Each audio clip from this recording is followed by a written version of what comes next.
Rudain, light. What am I going to do? What we're gonna do is the book club, but from a different place. What's up, Internet? My name's Nerdy. And I'm Clarus. And this is the Nerdy Wordy Book Club, episode 16, the Shadow Rising, episode 1, 16. chapter 1 through 15. Through 15. Wow, what a freaking section that you guys gave us. Thanks for including a little bit of everything all of the time. Because, wow. Wowie. I just want to say, if we are live, can someone in the chat please let us know? I can let us know. Hang on. Okay, it looks like we're going. Awesome. Oh wait, mine says waiting. Why? Tell me why. I'll exit and I'll go back in just so in case We are live. there's anything in chat. We're According live. to the chat, we are live. Y'all, Crushing welcome it. to my childhood home.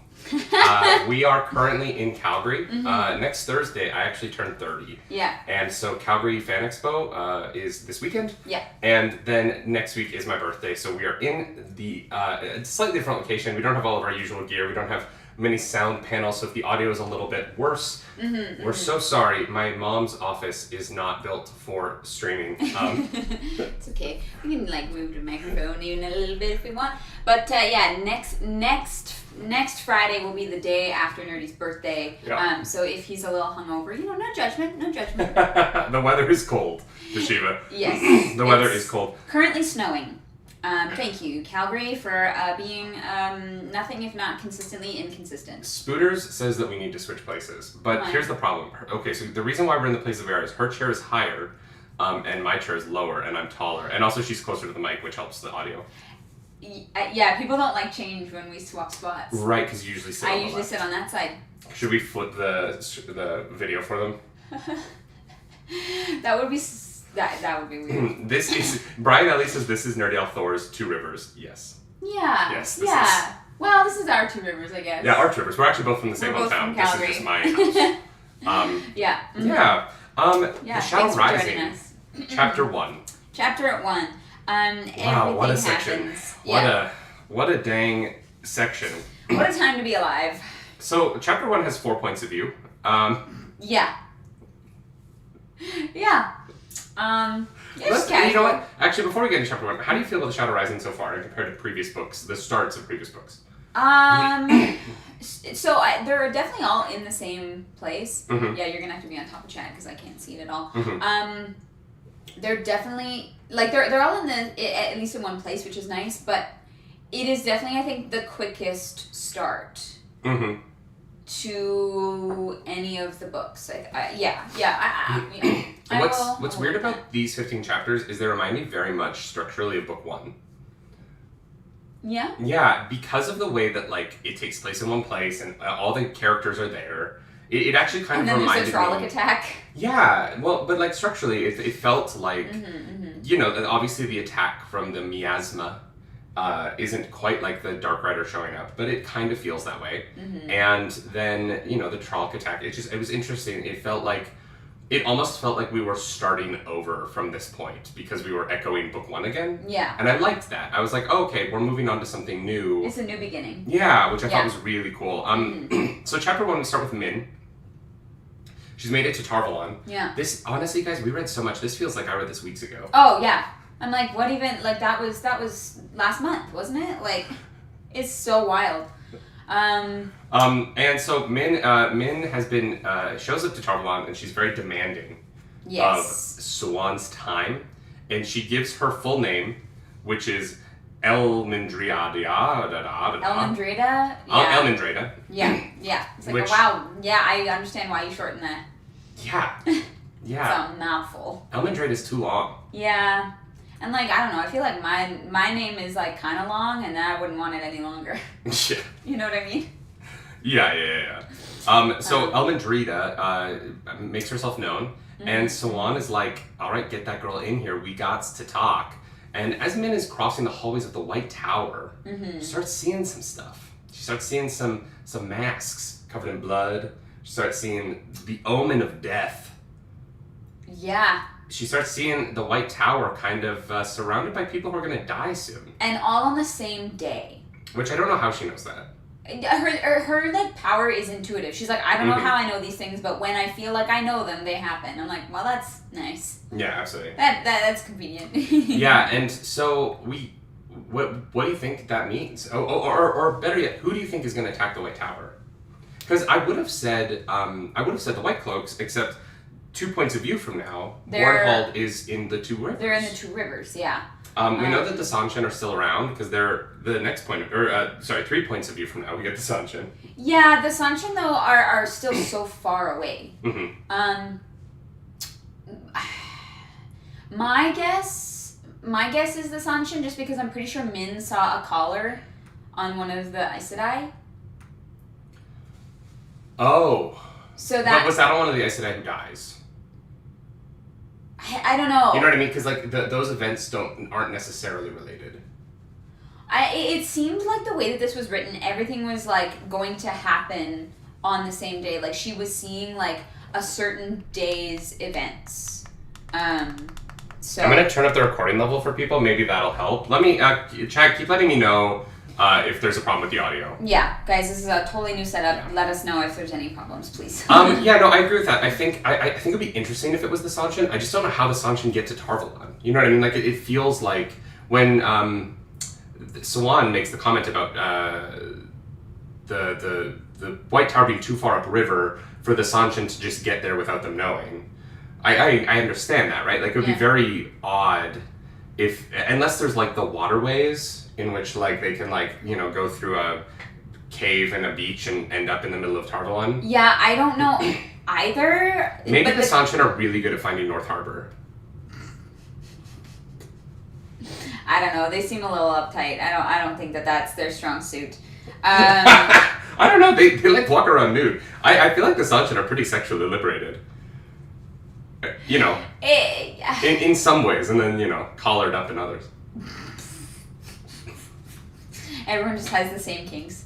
I don't know. It seemed like the collar thing, I was like, okay, well, it feels like it's going to be the Seanchan. Like, honestly, like, maybe Min is seeing, like book 12. Yeah. You know what I mean? And so it's hard for me to tell. Because I feel like the White Cloaks are not a big enough threat to the Aes Sedai. And so it's either that there's enough Black Aja that they can let in an army, or at least a bunch of like Murdral and such, and then some are like taken to the Seanchan.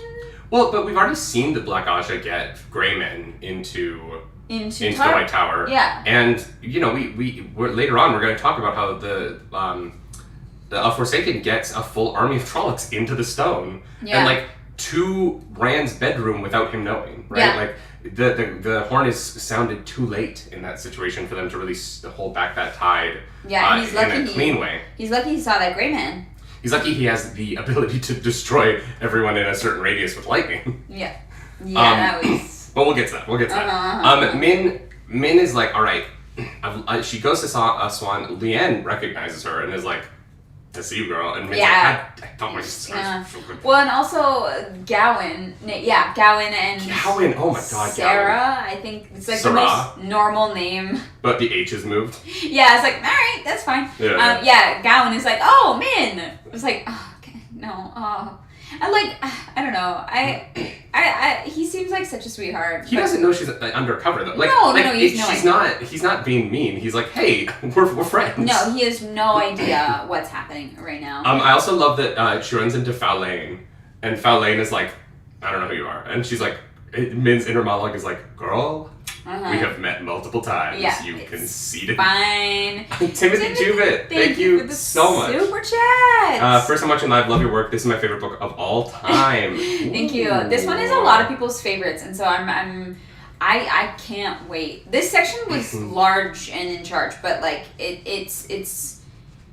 I see what they're setting up, and like that's cool. Yeah, and Gawyn is really concerned about Elayne, right? Mm-hmm. Which I think is weird. That I don't really understand why.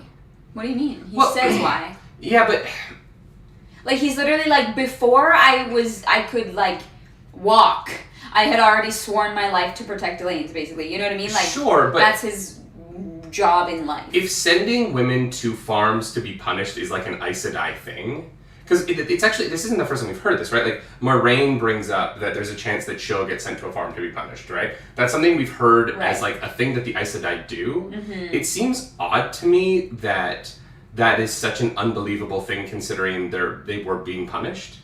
Like, if they were sent to the farms and no one knew why, I think I would be more on board. But he's like, I don't know where this farm is. And I was like, are you supposed to? Like, dude, is the punishment farm, like, well, that's not why, a secret? That's why I don't think anyone else in the White Tower is, like, suspicious, right? They're like, oh, this makes sense. But because he's, like, no, because Elena's her brother. also like, I need to find a farm. Okay, but Elayne has literally everything in her entire life that she's worked towards, like, hinging on this one person. I also completely understand why she is digging deeper. You know, like... I guess it's just the only time we've ever seen Gawyn be mistrusting of authority.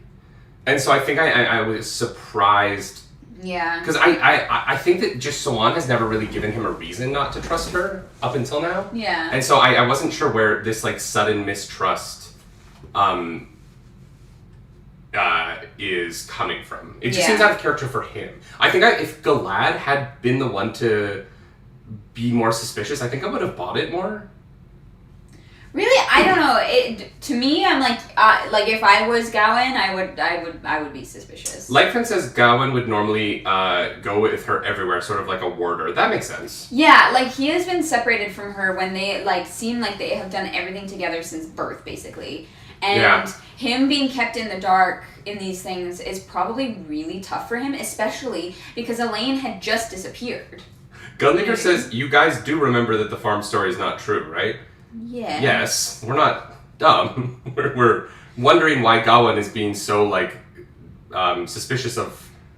Well, actually, you know what? It might actually come down from his mother's suspicion, right? Well, like, it might be suspicious... Morgase's suspicion leaking in. And also, Elayne had just recently disappeared and, like, been in danger. And so the fact that she is, like, gone again with, like, you know, not, like, the strongest... evidence or like story to back it up, right? It's just kind of the Emmeline's word, and you have to take it as it is. Yeah, but that is my thing, right? Like, he would have been raised in a royal family. That's how things work. That would be his experience. I think that's why it just kind of was surprising to me that he was like, I don't trust Siuan. Well, I also don't think Elayne has kept anything from him her whole life until the White Tower. Yeah, and which then makes him suspicious. If she was being sent to a farm, why wouldn't she get to say goodbye? I guess makes sense. Like, maybe that is what really leans into it. Yeah, you know, there's a lot of things here, like, where, you know, if it was one of any of those things, I'd be like, okay. But it's so many things that I buy into it. But yeah, so he vows... calls out Min. He's like, hey! Yeah, and he vows that he's gonna do something. I'm curious... I thought we would see that in this section, but after this first chapter, none of these characters come back for today. For today. So Min wants to go to Rand because girl's got bit by that love bug. She's got it bad. And so she tells Siuan, who she sees an aura of Siuan lying naked on the ground. Not sure what that means. And she's like, I want to go see Rand. And Siuan's like, hear me out. You work for me now. Yeah. And you don't have a choice. And you can't leave. And Min's like, God damn it. Yeah. I hate these Aes Sedai. And like, fair. Like, God, I wouldn't like the Aes Sedai either. No. Jesus. I'm like on Moiraine and Siuan's side. Because, like, I know that evil must be defeated. Towards good. But God, do they make it hard to be on their side. Like, the Emerlin's like, yeah, so you're going to wear dresses now, you're going to grow your hair out, you're going to change your personality, you're going to be a completely different person, and you're going to fucking suck it up. I'm like, wow, yeah, I wouldn't like you either. Like... Yeah. Alright, so we cut over to Aleda's point of view. Aleda is also in Tarvalon, and Aleda immediately recognizes Min as well. Yep. Because Min... Aleda knows. Aleda... But here's the thing I love about this section, is that we find out that Aleda, not Black Aja. No, but she does have her reasons for things. Okay, so I'm turning it down just slightly, because when we both talk, we're peaking Can you just turn the microphone audio down? Sorry. I thought I knew how these things work. Sorry, the audio today is going to be a work in progress. But it's hard because we don't have our. We're going to do our best. Elayne, not Black Aja, which is interesting. Not Black Aja. Unless the book does something which I hate. Which is where they have characters lie to themselves in their own head to try and trick the audience. No. I find that to be like, it is the worst kind of storytelling to me. Oh no, I don't think, I do not think that that's where this is going. Andrew Smith, thank you for the super chat. Super duper chat. Thanks for coming over from the Dusty Wheel. We're loving this journey so far. And we love the innkeeper and everyone over there. It was honestly so much fun. It was a lot of fun on the Dusty Wheel. We will probably be back. Elayne is basically trying to take down the Amerlin right now. She doesn't trust her, thinks she's making bad calls. Yeah, which, kind of fair? Yeah, and what I appreciate about the end of the chapter is she kind of reveals what she's thinking to Alvaya and Aes Sedai have the White Aja, the law keepers, the truth seekers, and the White Aja's response is not like, you crazy, what's you doing? She's like, you know what? You might be right. You don't have enough evidence yet. You know what I mean? This very much reminded me of Law and Order, when one of the characters comes in. There's like, I got the guy, and they're like, but you don't have the evidence. It felt very much like that, and I loved it. Yeah. I want Aleda's Tarvalon SVU. Dun dun dun dun dun. Oh my god. That would be so dry. Yeah. I appreciated the little tidbit about how she's like, I doubt anyone would remember that Moiraine and Siuan were friends once upon a time. Yeah. Like, what? That is confusing to me. Because, cause she's like, because is Elayne the only accepted that made it to Aes Sedai from that, chunk of people? No, Elayne trained them. She was already Aes Sedai. I thought she said Elayne was accepted when they were novices. And she trained them. So she remembers because she was above them and was handling their... But wasn't a full Aes Sedai at that point. Which is why I would assume she would have been raised first. Unless Moiraine and Siuan blew past her. But as soon as the girls became accepted, they kept a distance in front of other people. Mm-hmm, yeah. Or was it when they became Aes Sedai? I don't remember. It's one of the two. But either way, it's the same thing. I love this idea that they were she's like, nobody else remembers, but I do. It makes me wonder if they had a public falling out that they concocted. Mm-hmm. You know what I mean? In high school movies when the characters need to pretend to hate each other, so they have a big blowout in the hallway. Mm-hmm. I really want season 2 of the show to show their fake blowout in the hallway. I want it. I want them to cast young Moiraine and young Siuan.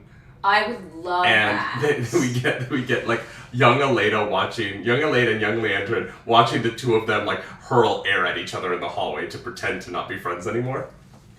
Oh my god, that would actually be so fun. 15-year-olds. You know what would be kind of great? Would be a prequel show to this that is the young Aes Sedai. And it's Moiraine, Siuan, Elayne, Liandrin, all when they're accepted. Oh my god. And it's high school nonsense. It's Riverdale. It's and you get to see girls getting Riverdale. But I'm sure some of this will be in the Wheel of Time, but you could do it in a sitcom set in the Wheel of Time where girls become Green Aja and then fight over which men they're gonna bring into their little harems. I think you could have so much fun with it. Oh, you totally could. And because it it's would not just be ridiculous, right? But because it's not the Wheel of Time story, you could be a little bit more fast and loose with it and get and really almost parody the Chad is saying there's actually a book called New Spring. So... Yeah, we own that book now. We bought all the books. We bought all of the books. Yeah. Nerdy walked into chapters and was like, you know what? Just gonna get them all. Mike L. says, and it's a musical. I would love that. We should create the Moiraine and Siuan parody musical about their young lesbian love in the White Tower. Oh my god. Wow. That would be fun. Need another actress. We have to move on. Yeah. This is going to be a 20-hour show. We're only in the freaking chapter 1. It's 11:26 already? Yeah. Guys, there is so much that happens. Oh, no. What? We're not recording. I'm going to have to figure that out later for the podcast. We might have to download the stream. Yeah. All right. Dane Bornhold is going to... Press record. So at least to... I don't know if this computer can handle that. Okay, then we will just download the stream. Yeah. All right. Dane Bornhold. Stigsme, thank you for that super chat. We are in Calgary, and yes, the Nerdy Lock will continue soon. We're just trying to figure that out right now. Vacation's tough. Dane Bornhold is in the Two Rivers with Ordeith and Byre. Yeah. He does not like Ordeith, and they're gonna go mess up Emmons Field. That's it. Yeah, I mean, does anyone like Ordeith? Ordeith, he's like, Padden Fane is literally like, I told him I would go do it. Yeah, is it Padden Fane? Yes. I still think it is, but I don't know. Yes. Because they mentioned because the Seanchan ship mentioned the ship that got back to the Empress, I'm almost like not sure that it's Padden Fane now.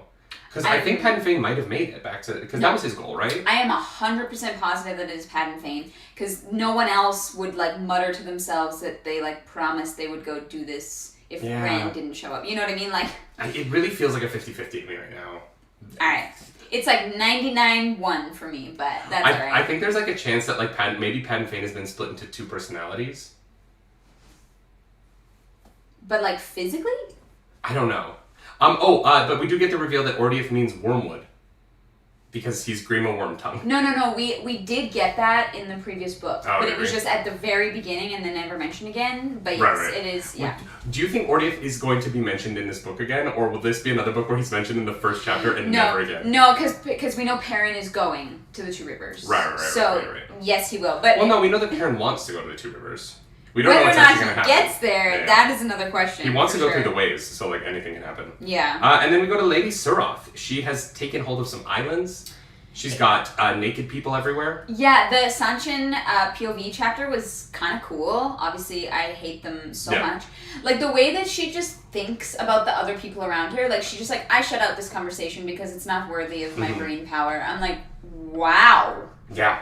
Awful. That is a level of cocky that, like, I don't know if I've ever seen before. Yeah, I'm just like, I'm too aware of my surroundings. Like, you see me, I'm constantly looking around. I don't like not knowing what's going on around me. I'm a very, like, to the point of getting distracted from what I'm doing. And so I couldn't do that, especially if people were naked and they were, like, attractive. Like, that would be very hard for me. I would tell people, honestly, I would tell people to put clothes on. So I'm like, guys, I can't, like, we have to get stuff done. I know, yeah. I can't be surrounded by naked people all the time. I know, like, it would be so distracting. Like, I just, like, people wear, like, normal clothes, and I'm like, God damn. You're in this white outfit. She looks great today, y'all. And, like, God damn. Thanks. Yeah. And then we're about to go, like, put you in a bunch of latex and... Yeah? For Comic-Con. For Comic-Con. For Comic-Con. Just to be clear. One thing I wanted to bring up about this chapter before we move on. Galad is heartsick that Egwene is gone.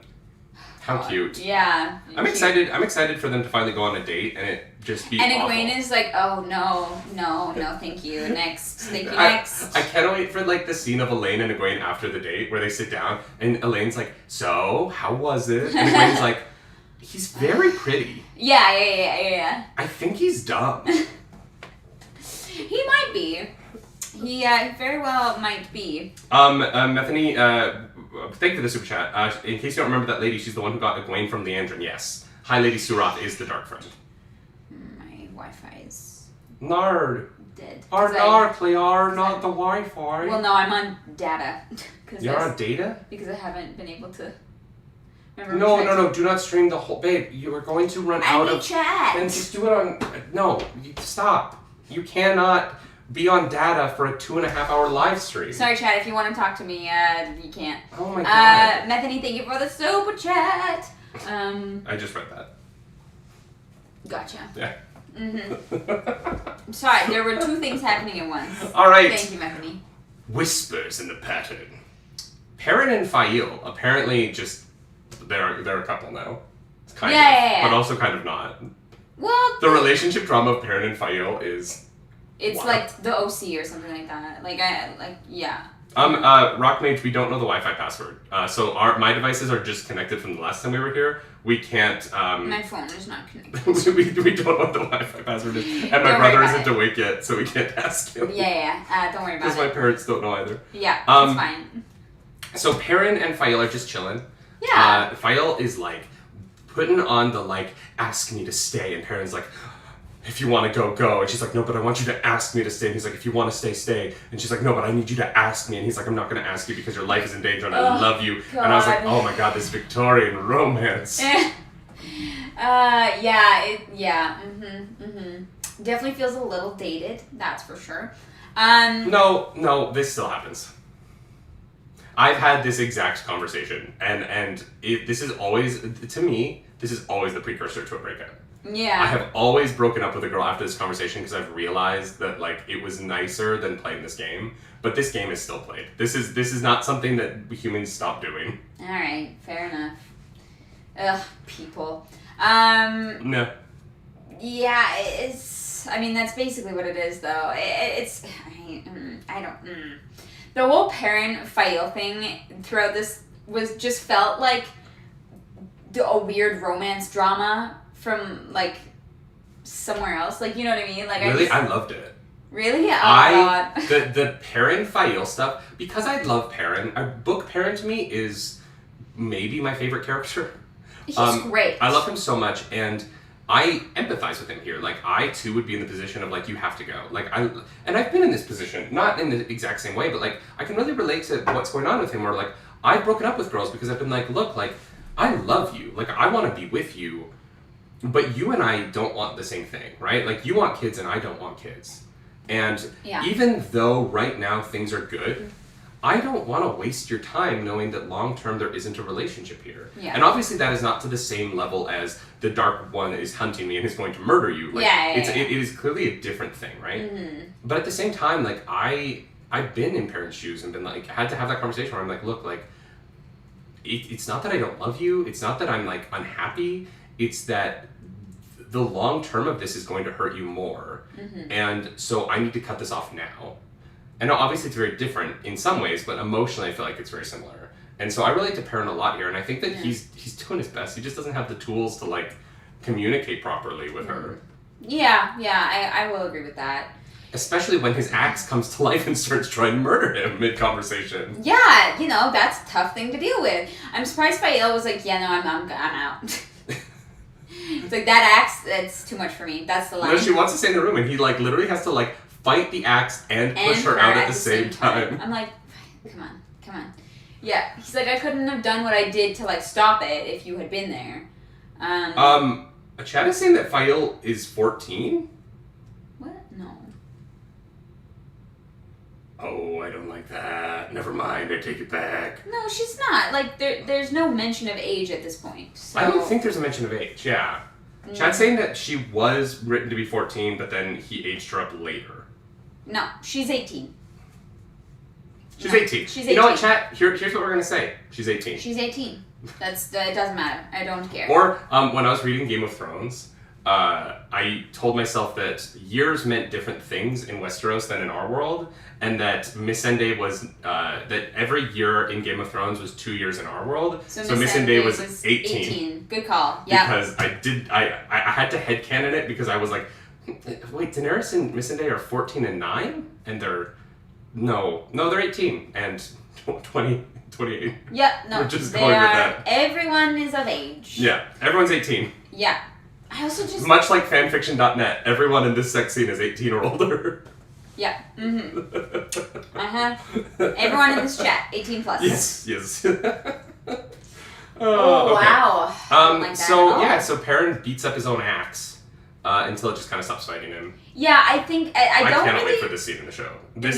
No, this is something that this is something the show could do without it being so expensive. Oh, yeah. The cards are going to be more tricky. Yeah. But the axe fight actually I think will be really cool live action. Mm-hmm. Yeah. Speaking of the card fight, Matt, he's gambling, but he's not playing dice, so he's not winning as much, but he's still winning. Yeah. And the cards come to life and attack him. Yeah. There's some, like, really awkward conversation beforehand to really set the scene of how much noble people suck. Yeah. And I was like, okay, all right, yeah, I get it. And then the cards just attack him. The Emerlin, like, just, like, stabs him. I like that the cards are based on, like, the nobles of the time. Yeah, so they're painted differently depending on I would love a deck of cards that has, like, a painting of, like, the actor who plays Ran and Siuan. and whoever they cast as more Dace. Yeah. Like, that'd be a fun deck of cards to have. Oh god, yeah, that would be awesome. I'm sure Comic-Con next year will be, or Jordan Con next year, you'll be able to buy that. Yeah, someone on Etsy probably has that, right? Yeah, maybe we'll print them, and we'll sell those at our booth. We would have to have an artist, because none of us can... That's true. No, they'll be my hand-drawn versions of the actors from the show. Nobody is It'll be so awful. Yeah. There'll be like 3 of them. They'll be very expensive. Yeah, They'll be limited edition. That's gonna be horrendous. All right. So Matt, they do have some interesting conversation. Mm-hmm. Matt has apparently slept with every woman under the stone. Yeah. Yeah. He's very horny. Yeah. I'm like, yeah, you know what, Matt? Get it. You've had it rough. The Lord Adorian mentions rumor that Rand is going to be starting a war with Ilian soon. So that's interesting. Mm-hmm. Matt's like, no. The cards start to attack him, and Matt fights them off because luck. Yeah, basically. And I love that when he like stabs them, they just like turn back into normal cards, like stabbed against the wall. Mm-hmm. Rand's point of view now, because Rand is also in this chapter, because every chapter in this section has like 6 point of views. Yeah. Rand is dreaming of Moiraine and the Amerlin seat, trying to put a leash on him. Not great. Not my favorite. Not great. You know. No, we don't love that. We don't. Unless it's like temporary and consensual, then it's great. While the Forsaken, there's some darkness there. There's some stuff going down. And then he turns around and there's a lake, and Min and Elayne are taking their clothes off while like Gawyn is standing there like, are you really you're gonna look at their naked bodies? And he's like, I know. It's really hard not to. No. Yes. Oh man. Yes. How much would it suck though to like fall in love with somebody and then like you have a dream about what they look like naked, so like the first time you see them naked, it's not actually the first time you see them naked. What? Yeah, because it's a magic dream, right? So you would assume that Is like it accurate? It might be like because I've definitely had dreams about people I haven't seen naked and then seen them naked, and I was like, no, I was very wrong. You know what I mean? Do you think Rand's gonna have like a weird moment and be like, and Elayne's like, wait, what? You're like, I want that scene so much. I want that so much. The first time Elayne like disrobes in front of him, he's like, your nipples are farther apart than I thought they'd be. And she's like, what? She's like, never mind. No, yeah, don't worry about it. Taviran. Taviran. Yeah, don't worry about it. Your nipples are Taviran. The pattern just weaves itself around them. Yeah. So he wakes up and he's like, assassins, and he like gets ready. He makes his lightsaber ignite. Yeah. He wakes up. He's like, something's not right. My spidey senses are tingling. My dragon senses. And Beralion is there.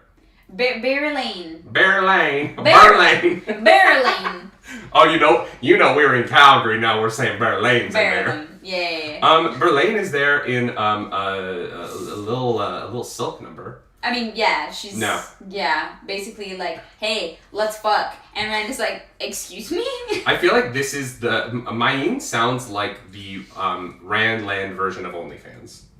Yeah, they're very forward. Where they're like, like, the lady's like, hey, like, you're hot, let's bone. No strings attached, I'm just horny. Like, and you know what? All the power to you. I like the thirst of Maidens. The thirst. Yeah, the thirst of Maidens. Yeah. No, she's... like Berlaine is so horny and like doesn't even like put her attentions on one person for that long. I mean, I think she's going to latch on to Perrin, but like because she's going to be the hawk trying to put the leash on him. That's what I from think. Min's viewing. No, it's just funny. She's like, oh yeah, no, Rand, he's a little scary, so I'm gonna go find somebody else. Well, because Rand does the right thing. Well, first Rand says, "No, I'm promised to Gawyn," which like, all right, Come on. For 10 chapters. And then he's like, oh, you're gonna take your clothes off and pull your cleavage out? Magic wall. Yeah, he's like, I used wind wall. I wish you know what? I would never have used a wind wall. You just I've just never been in this position before. Where you're like, no, please, get off of me. Yeah, like, and the only time I've ever said that, it was said like, no, please, get off of me. Suddenly her face changes, and his face changes, because His reflections have come to life to murder him in different sizes, and I cannot wait for this one where there's a Rand this tall in live action stabbing his hand in the desk. Or like this big. Mini Rand with a knife that's like this big. It gives you like a paper cut. This is gonna be my favorite sequence in our musical. God. Oh man, we're gonna need a budget. But yeah, so Rand is like, you have to go, and Berlane's like, yeah, you know what? Yeah, that's a good call. I'm gonna. This one's not for me. This is too much. And Rand gets his butt whooped a little bit here, because he's basically fighting like 5 of himself in different sizes, which sounds kind of hot, but is not in this case. They're cutting him up. He's got little cuts everywhere. That wound. Yeah. It's open again. Yeah. But Alzamon, what'd you do? It like doesn't heal properly, and that's fascinating. They're definitely gonna have to find.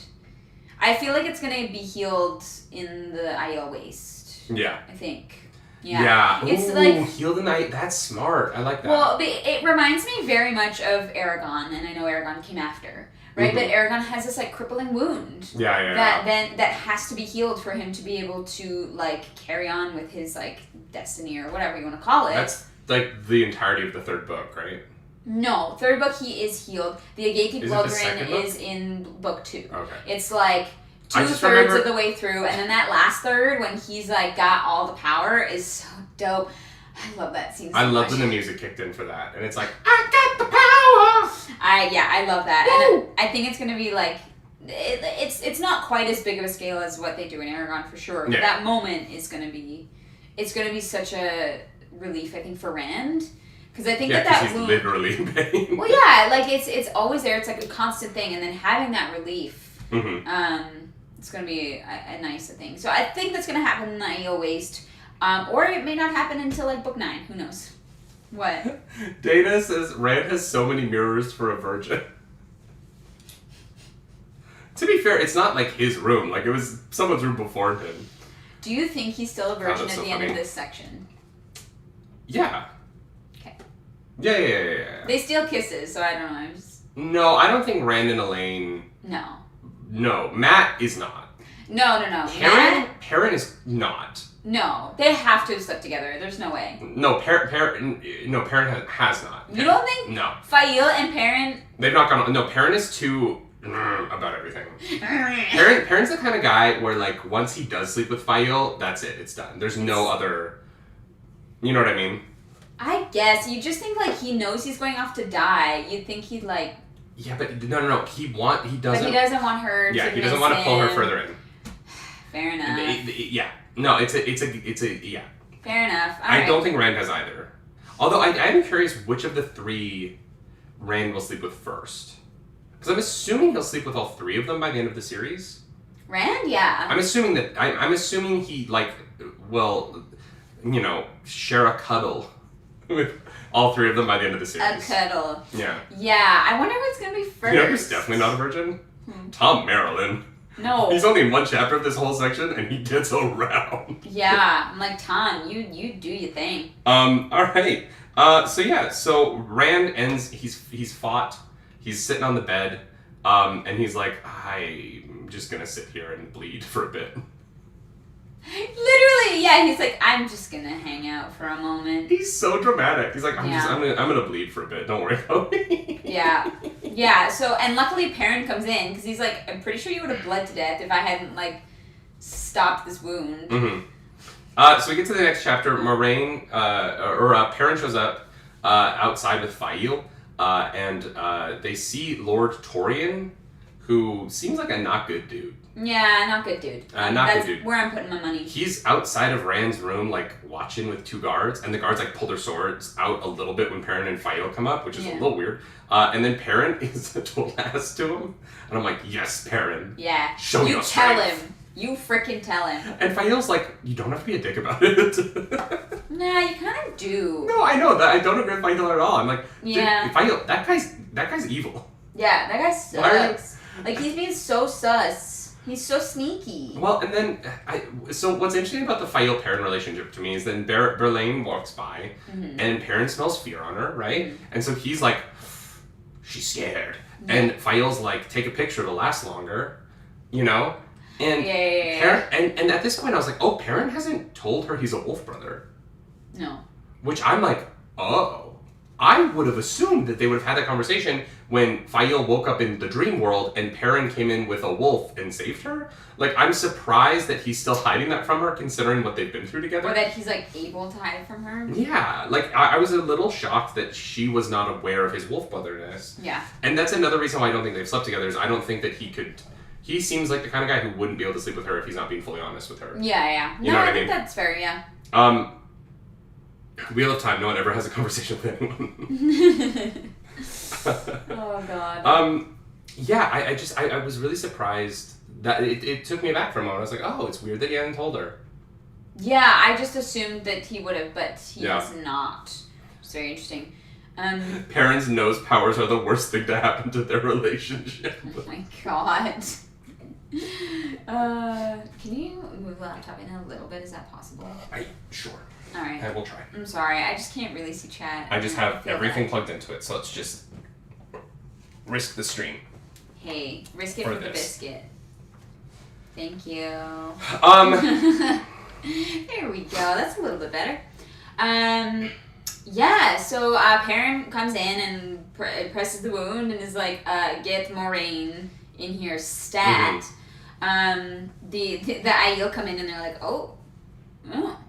It is so wild to me that the door to Rand's room is that thick that they literally cannot hear a single thing, but...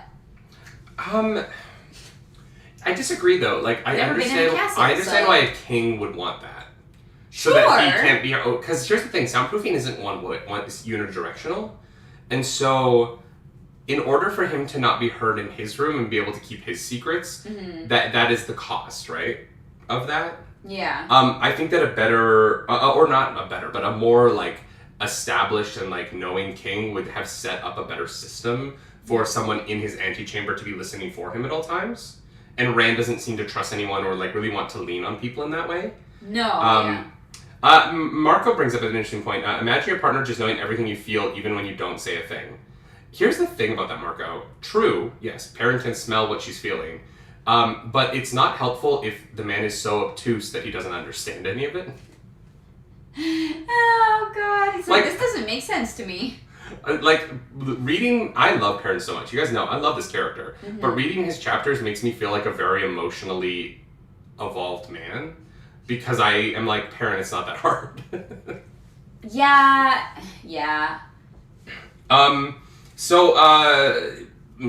Perrin gets in there, he calls for Moiraine shows up, and we kind of have the, like, recap of what just happened.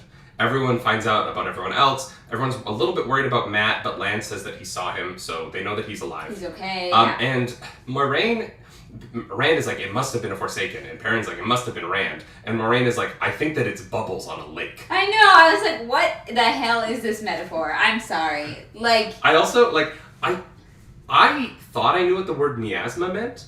I don't think I do. And I went to look it up before this. I thought a miasma was a mirage in, like, the desert. Like, if you were walking in the desert and you, like, saw something in the distance, that would be a miasma, if it wasn't there. And apparently that is not what a miasma is. So I have been using that word wrong for 30 years. I'm 30 years old next week. Well, you know what? You learn something new every day. Oh, yeah. Yeah. Hey, you got there eventually. No, that's a mirage. I know, I thought a miasma was like a mirage. Yeah. Miasma means a bad smell. I've been wrong my whole life. But yeah, so there are miasmas coming through the Shaial Ghul. And they're very specific things. Yeah. So do you think the miasma is like, go attack them with whatever's nearby? Or do you think the dark one is like, Matt Cawthorne plays cards. I'm going to send evil playing cards. I don't know. I think it's weird magic. It is really weird. This is kind of one thing that, like, this is the first time where I'm like, I don't really buy into this idea yet. I think I don't know that I like it yet, because it does kind of open the door to, like, anything can happen conveniently for plot reasons. Yeah, which they already have that for, like, Ta'Veren-ness and, But Robert Jordan typically stays away from convenience, right? Like, I think that we've done so much to complement the way that he writes how things come together. Mm-hmm. And I think that,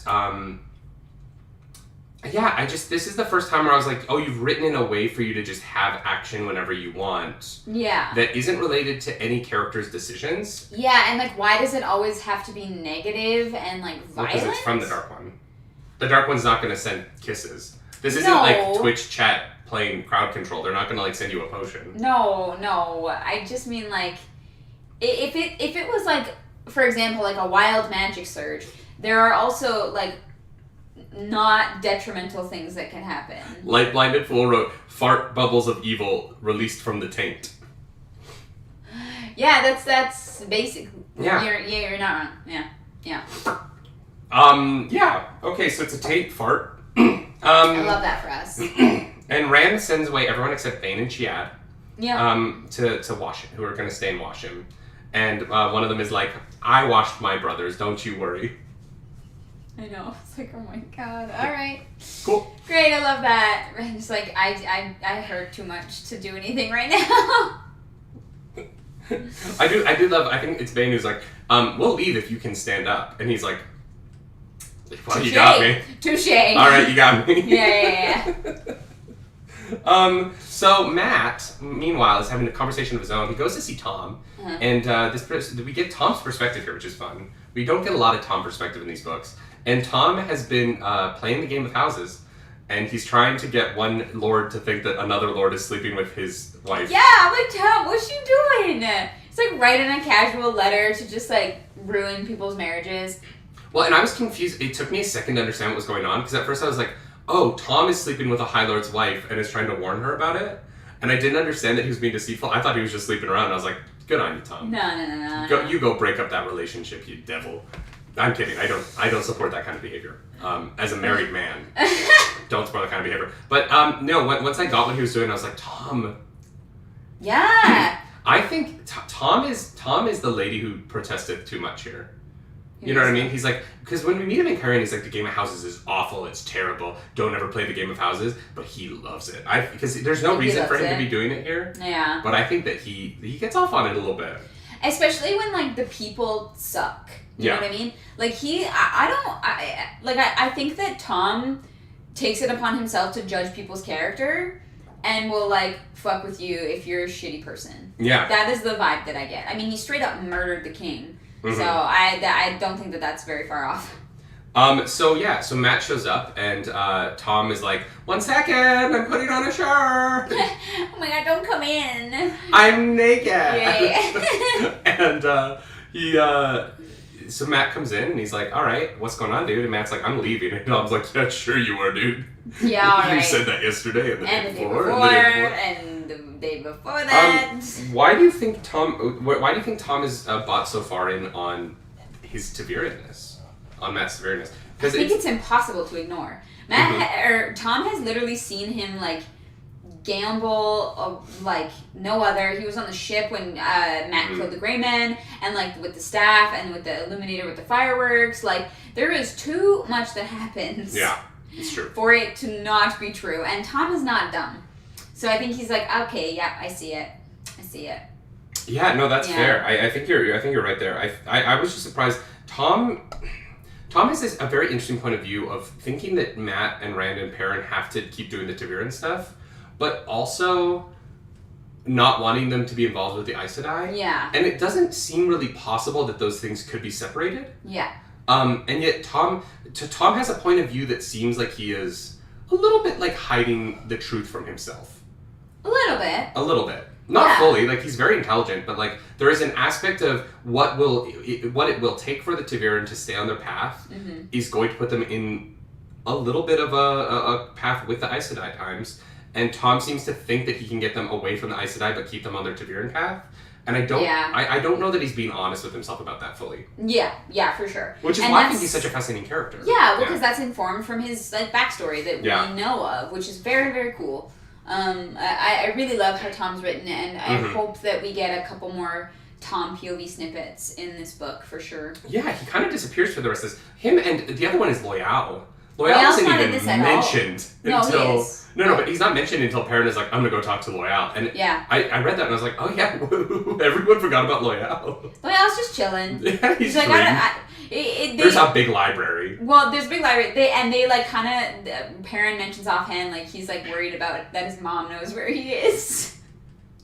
And I'm like, alright, cool. So he's just hiding in the stone. I get it. I would love if, like, because we haven't read ahead at all. I would love if chapter 16 starts with Perrin walking in on Loyal in the library, and he's like passed out. He hasn't. No, don't you do it. He's passed out in the library, and there's a librarian who's like, he hasn't left in days. Yeah, he just has piles of notes and like empty wrappers. Empty bottles of Mountain Dew, like. But it's just his pipe is like burnt. The edges of his pipe are burnt from smoking so much tobacco. Yeah.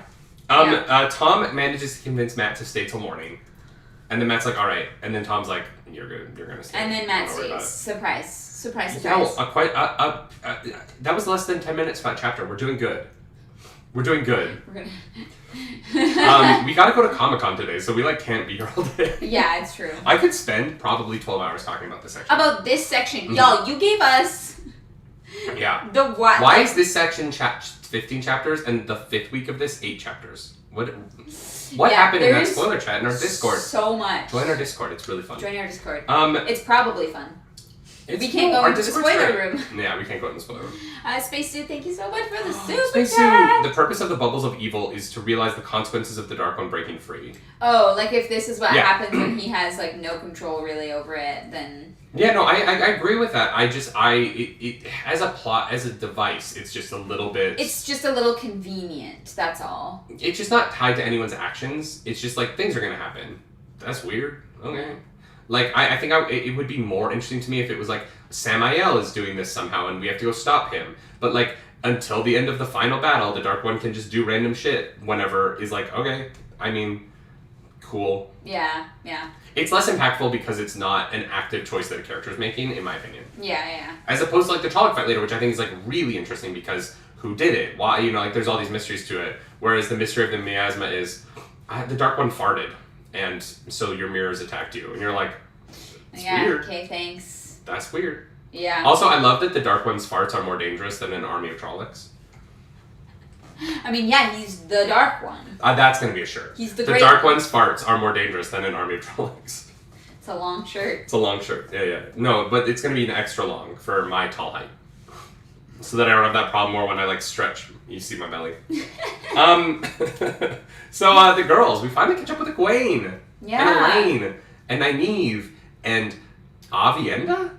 Yeah. She's just sitting there. She's in the room. She's like, hey guys, I'm gonna stick around. I'm hanging out. Yeah. The girls have Amiko and Joya. And they've been like interrogating them in the same room, but keeping them facing away from each other and like muted so they can't hear what the other's saying and they can't read each other's lips. Yeah. Which I think is very funny because I can just imagine like you just see like there's something going on at the corner of your eye and you're sitting there like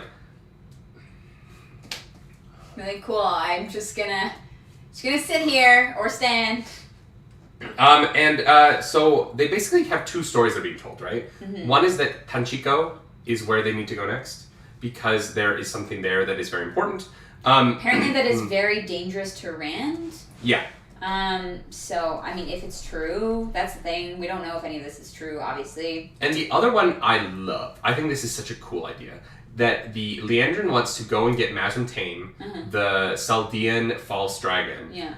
Name him Randall Thor, raise him up to be a fake, give him more power as the Dragon Reborn, and then make him do a bunch of awful stuff that gets blamed on Rand. Yeah. I was like, that's actually like a really good plan. Oh yeah. I was like, God damn, Leandrin, I hate you, but I see it.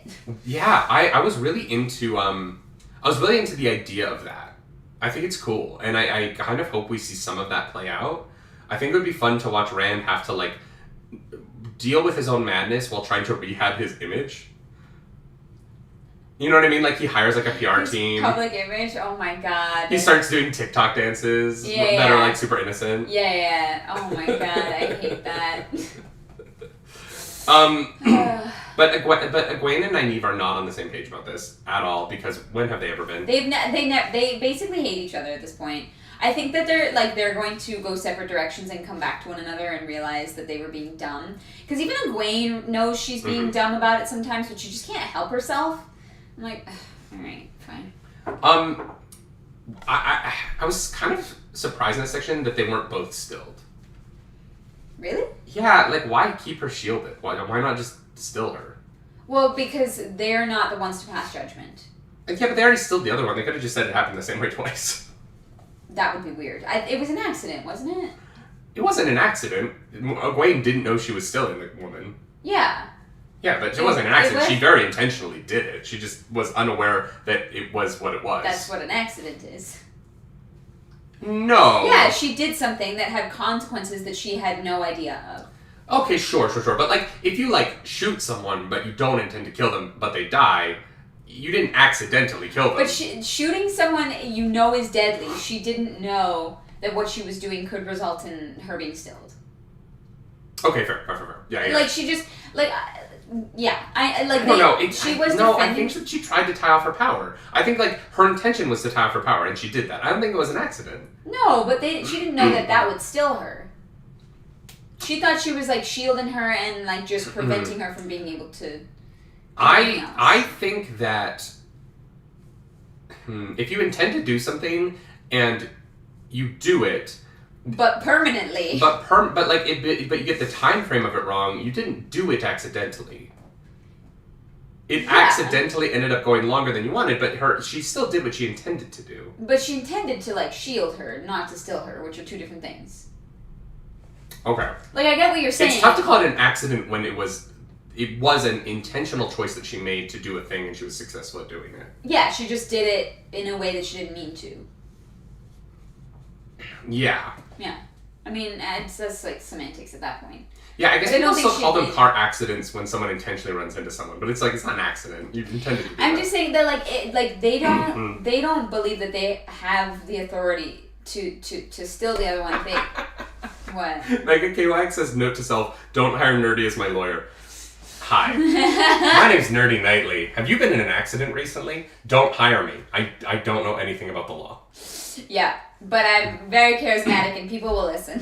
But, I will say, if you need someone to play a lawyer on television, hi, my name's David Webb, and I'm an actor. Oh, God. I have an in-person audition on Monday. How great. Guys, I'm auditioning for something in person again for the first time in 3 years. Wild. I'm gonna be terrible. Wild. Yeah, I just don't think that they felt like they had the authority to pass judgment and still the other girl, even if they did it. I'm kind of like, if she shield, I mean, obviously she dies in this section, so it doesn't matter. But, yeah. Thank you so much for the super chat. Bakakam. Oh, God. No. Gawyn reached for a gun instead of her taser. No. Oh, God. Oof. That's an oof. Yeah. Oh, it's snowing still. Yeah, it is snowing. So Gawyn and Nynaeve are trying to figure out if they're going to Tanchico or if they're going to, I don't know, where the path between Saldia and the White Tower. I don't know what Nynaeve's plan is, because they don't know where Mazrim Taim is, so it would be... Anyway. Just when she has to say something, but just when the fight is about to pick up, the door opens, Moiraine and Elayne come back, and we get to the next chapter, which is more of the girls talking in the same room. Yeah. It's more the same. Moiraine is basically like, so, you still don't know anything? I figured. You guys suck at this. But what I like about this chapter is that we get Moiraine kind of being honest with the girls for the first time. Yeah. A little bit. Like, she shares more than she ever has before. Which feels like a change in their relationship in a way that I was like, oh, like, this is kind of nice. Like, yeah. Moiraine seems to be, like, it's almost like now that they're accepted, Moiraine is like, all right, fine. Like, yeah. Also, Moiraine is fully pretending that they're Aes Sedai. And so I feel like part of this is she can't not be more honest with them because she is playing the game of needing Avienda to believe that the girls are Aes Sedai. Yeah. And so she's almost put herself into a corner of having to be more honest when other people are in the room because she needs the other people to believe. Like, Moiraine is playing on so many levels, I don't know what she's going to do about it. Yeah, she's like S tier. Josh, thank you so much for the super chat. They want the Thirst of Mayene to go on a shirt. On a t-shirt? Oh my god. We could I feel like that's what we could do. Yeah. I feel like we need to start, like, reaching out, like, is there anyone who watches this show who's an artist that wants to, like... make t-shirts? Work with us? We'll pay you for designs. Yeah, we'll pay you. We just can't draw or anything, so... If there are any people in the chat who are artists of the digital variety who would like to work with us on merch, let us know. Reach out. Yeah, we would love that. We would love to work with Wheel of Time people to make Wheel of Time stuff. Yeah.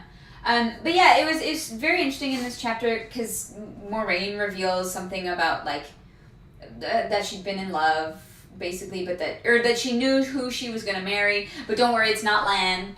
Like like those Siuan. moments. It's Siuan. Yeah. Yeah. I feel like that makes sense. I buy that. I think it's in. I don't think it's that big a leap. You know. No, God no. It's it's pretty strong in the subtext, I would say. What I find really interesting is how much the Siuan and Moiraine stuff in these books is actually kind of reminding me of I know Harry Potter is not something that we cover here, but the Grindelwald Dumbledore backstory. Yeah. And like Siuan and Moiraine are like the like good version of that. Yeah. You know, the way it went well. Yeah. Thank you so much for the super chat, Daro. Daro 23, thank you for that. Here begins my disproportionate annoyance that Elayne does not call her Auntie Moiraine. Right, because they are related. They are, yeah, they are. Yeah. They are of the kin. Yeah, I mean, technically they are sisters. No, yes, sisters. Are you accepted? If you're accepted, are you a sister? I don't know. I don't know how that works. I don't know. But this chapter, let's get through. There's a lot of talk in this chapter. Basically, Moiraine is. Let's get through all the beats of it, right? Yeah. Moiraine is really upset that Rand won't make a decision. Yeah. And he's also like, girls, like, you she's also an outburst. need to make a decision. Y'all need to like. Everyone here needs to stop sitting on their butts, and y'all need to do stuff. Yeah. Because the evil people are doing stuff, and we are not doing stuff. And the people who do stuff get stuff done. Yeah. Guys, best advice I can give you: the people who do stuff get stuff done. It's true. Yeah. It's 100% true. Yeah. So the girls are like, fine. And then Moraine's like, all right, we're sending the Black Age away, 4 days. Yeah. You have 4 days, and then you have to do whatever it is you're going to do. Yeah. I'm giving you a timeline. Yeah. Mm-hmm. I'm flipping over the sand. Figure something out. And so Moiraine leaves, and the girls are sitting around, and Elayne is like, guys, Rand is like really hot. Yeah. I love that they like stop, like they sit down, they grab some wine and some ice, and they're like, you know what? Yeah. Men though, like it's like okay, so that's where this conversation is going. Hey, House, thank you for that super chat. Nynaeve is my favorite character after Rand, but if I was Moiraine, I'd have punched her for her smart mouth in that scene. It comes right after Lan siding with Rand, who was being annoying. Oh, you know what? We skipped over. My favorite thing from the previous, the Rand scene, when Ruark walks in, and Ruark and Lan are like staring each other down. Yeah. And it's really hot, and then Lan is like, I would have thought you'd know how to shave. And Ruark is like, he's still young, he could learn, and they smile at each other. And they have like this slightest smile. I'm like, oh yeah. I was like, this is the most. Barlane was in this room like almost naked an hour ago, and yet this is the most erotic thing that's happened in Rand's life. Yeah. This is the sexual tension that we all needed. 100%. Lan's only in like 2 scenes in this entire section, and one is a fight scene, and one is him just like having intense sexual chemistry with another warrior. Yeah. No, it was great. It was hot. But yeah, we also didn't talk about that Nynaeve just like starts wearing Lan's favorite colors. Oh my god, I kind of hated that. Me too. That felt like very like dated. But here's my problem with it. These girls are like on the road. Yeah. How many dresses do they have with them that she can throw away all of the dresses that aren't certain colors and still have a wardrobe?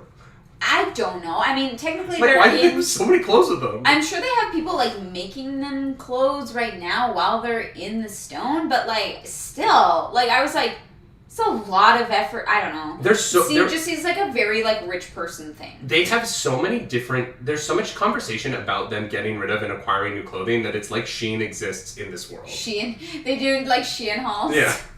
Eli, thank you so much for becoming a Nard of the Nerd Table. Thank you, welcome in.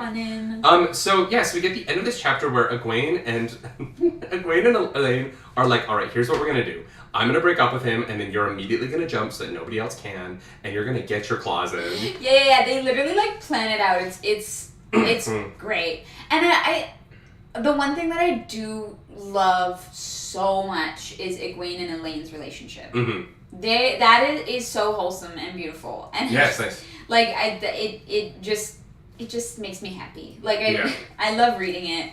And I liked getting some Elayne POV as well. That was. Yeah, and it plays against, like, I really don't like the Gawyn-Nynaeve relationship. Like, I just find them so frustrating. So it's nice that at least, like, one of the, like, female relationships in this triad is not awful. And even Elayne is like, you two are the freaking worst. Yeah, also in this chapter, Moiraine brings up the new Terangrial, the answer doorway that we're going to get into later. The 20 questions. It's 3. 3 questions. I know. We'll get into so, next chapter is the Egwene-Elayne plan goes down. They go to see Rand, and Rand is like, guys, I'm tired. Like, I don't want to deal with this. And Egwene is like, no, we're going to teach you to channel. And I'm, Elayne, wearing all the sapphires. I found every sapphire in the stone. Yeah, it's 9 a.m. on a Tuesday. Like... Yeah, she's worried about, like, the time she's wearing sapphires on. I was like, I don't know.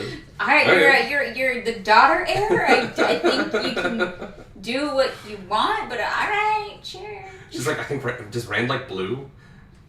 Because Lan likes green, so she said it brings out green. her eyes. Yeah. So. Do you think that Lan likes green on Nynaeve because if she's a green, it means that he can marry her? He's like, you need to start liking green now because it's going to be a real important color to you later when I'm the top of your harem. No, could you imagine Nynaeve doesn't become like a green channeler. She becomes like the angry healer. Like she's a yellow, but she's like the most angry yellow that ever existed. Because I feel like yellow, if you're a healer, you're like very much like a people person and like you care, have right? bedside manner. Yeah. But Nynaeve does not. I don't know. I hope she becomes yellow purely for that reason. Like. Yeah, I love the idea of like there being a healer in town that you don't want to go to, but you go to. But they're the best. And everyone knows that, like, okay, you're going to go see Nynaeve. Here's a few things you need to know. She's going to be mercilessly mocking you the entire time and screaming at the top of her lungs, but you will feel... It's like buckwheats. It tastes bad, but it works. It's like that, the wisdom, the wise woman, whoever it is, what they call it, in tier that they go to. Mm-hmm. And she's like, yes, I can cure, like, spats between family members. And she just takes their head and, like, shoves it, like, basically, like, waterboards them until they, like, agree to... I'm not wrong. Yeah, you're not. That is very naive to me.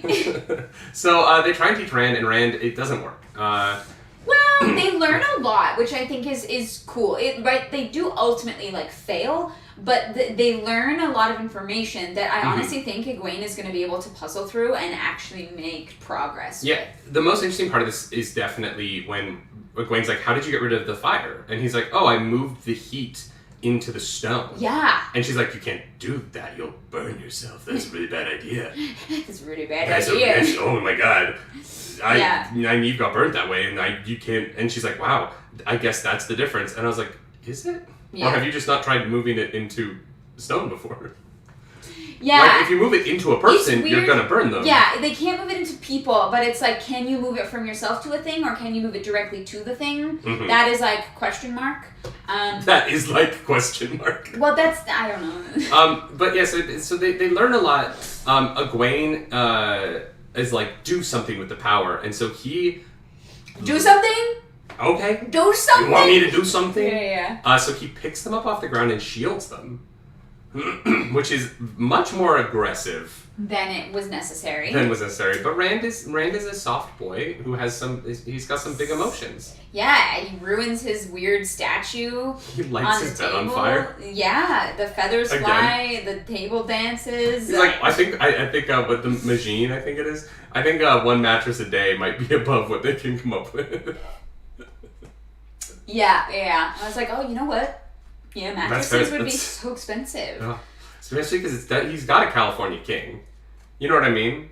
He needs it if he's gonna have 3 wives. Oh yeah, you need a big bed. No, what's an Alaskan king, which is basically like. Oh my god, yeah. That bed David Dobrik sleeps in. So unnecessary. Yeah, why? But if there's 4 people in the bed, you kind of need it. No, you want to be a little close. You want to be snuggly. Yeah, but you know, like 4 people in a get single. Warm. 4 people in a single. It's the way to go. No, it's too warm. You just pile up. You would overheat. I wouldn't. They sleep on top of one another. And so he's like, look, girl. Egwene's like, Rand, I like you, but like a brother. And he's like, you know what? Cool, me too. Great. Oh my god, this is... And she's like, what? And she's like, yeah, like, this is perfect. And she's like, oh wow, he's really pretending to take this really well. I was like, Gawyn, come on. No. He's Taviran. He can't love you because he has to love other people. Yeah, he has to. And so she leaves, and he's like, God damn, like, she doesn't love me. That's crazy. Well, and then he turns around and he's like, oh my god, you're still here. Elayne, you're still there. Wow, this is awkward. I also love that, like, Egwene realizes how powerful Rand is. Yeah. Mm-hmm. By, like, what she knows of power and what he's able to do. And she's like, oh, I thought, like, maybe, like, I was, like, you know, on his level. And she's like, no, I have been humbled. Interesting, though, that she's like, I think that Nynaeve might be if she's angry enough. Yeah, but it's like, can Nynaeve learn how to do all of those things? But yeah, Elayne is like still there, and he's like, oh god, sorry, because he's like kind of like muttering to himself, and like, yeah, I'm like, oh god. Yeah, for sure. And so Rand turns around and Elayne is there in many sapphires, and she's like, hi. I am like fond of you. Do you like me? And he's like, yeah, I like you. Yes. Okay, I really, really like you. I'm very fond of you. And he's like, yeah, no, I like you. Yeah. You're super chill. But then he's like, oh no, I'm also very fond of you. And I'm like, God, guys, you come on. Oh, and Elayne's like, I have this butterfly, but I can't say it out loud. This is not proper. I will never say I love him unless he says he loves me. Like, I'm like, oh my God. And then, and my favorite part about this is that the Aiel ladies all think of this as, they're like, oh, this is so cute. Well, let's play. But this is a game. Like, this will be fun. We're gonna make sure that you're always there whenever he has free time. Oh my god, yeah. Like they know the castle of Tyr so well, and they're like, oh, we're gonna turn this into a game. So whenever he's alone, we can get you there. I thought that was really really fun actually. But one of the most beautiful things was like when he's like, I want to get you a flower, and he can't do it.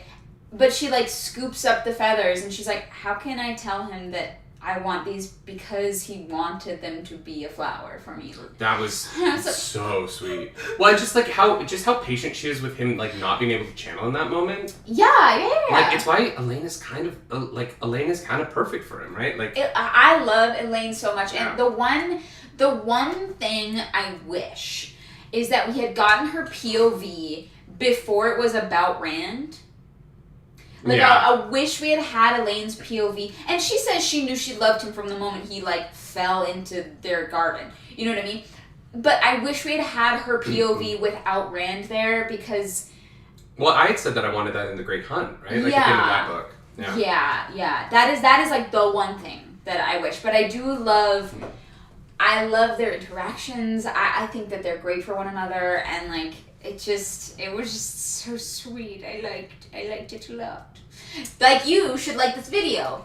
Hit the like button. Yeah, we're halfway through. Now. Now's a good time to mention. Yeah. You should like the video. It's a good video. Why don't you like it? If you're an hour and 19 minutes into a Wheel of Time podcast and you haven't liked the video yet, what are you doing? You know what I mean? Like, come on, like the video. Mm-hmm. My name is Narg.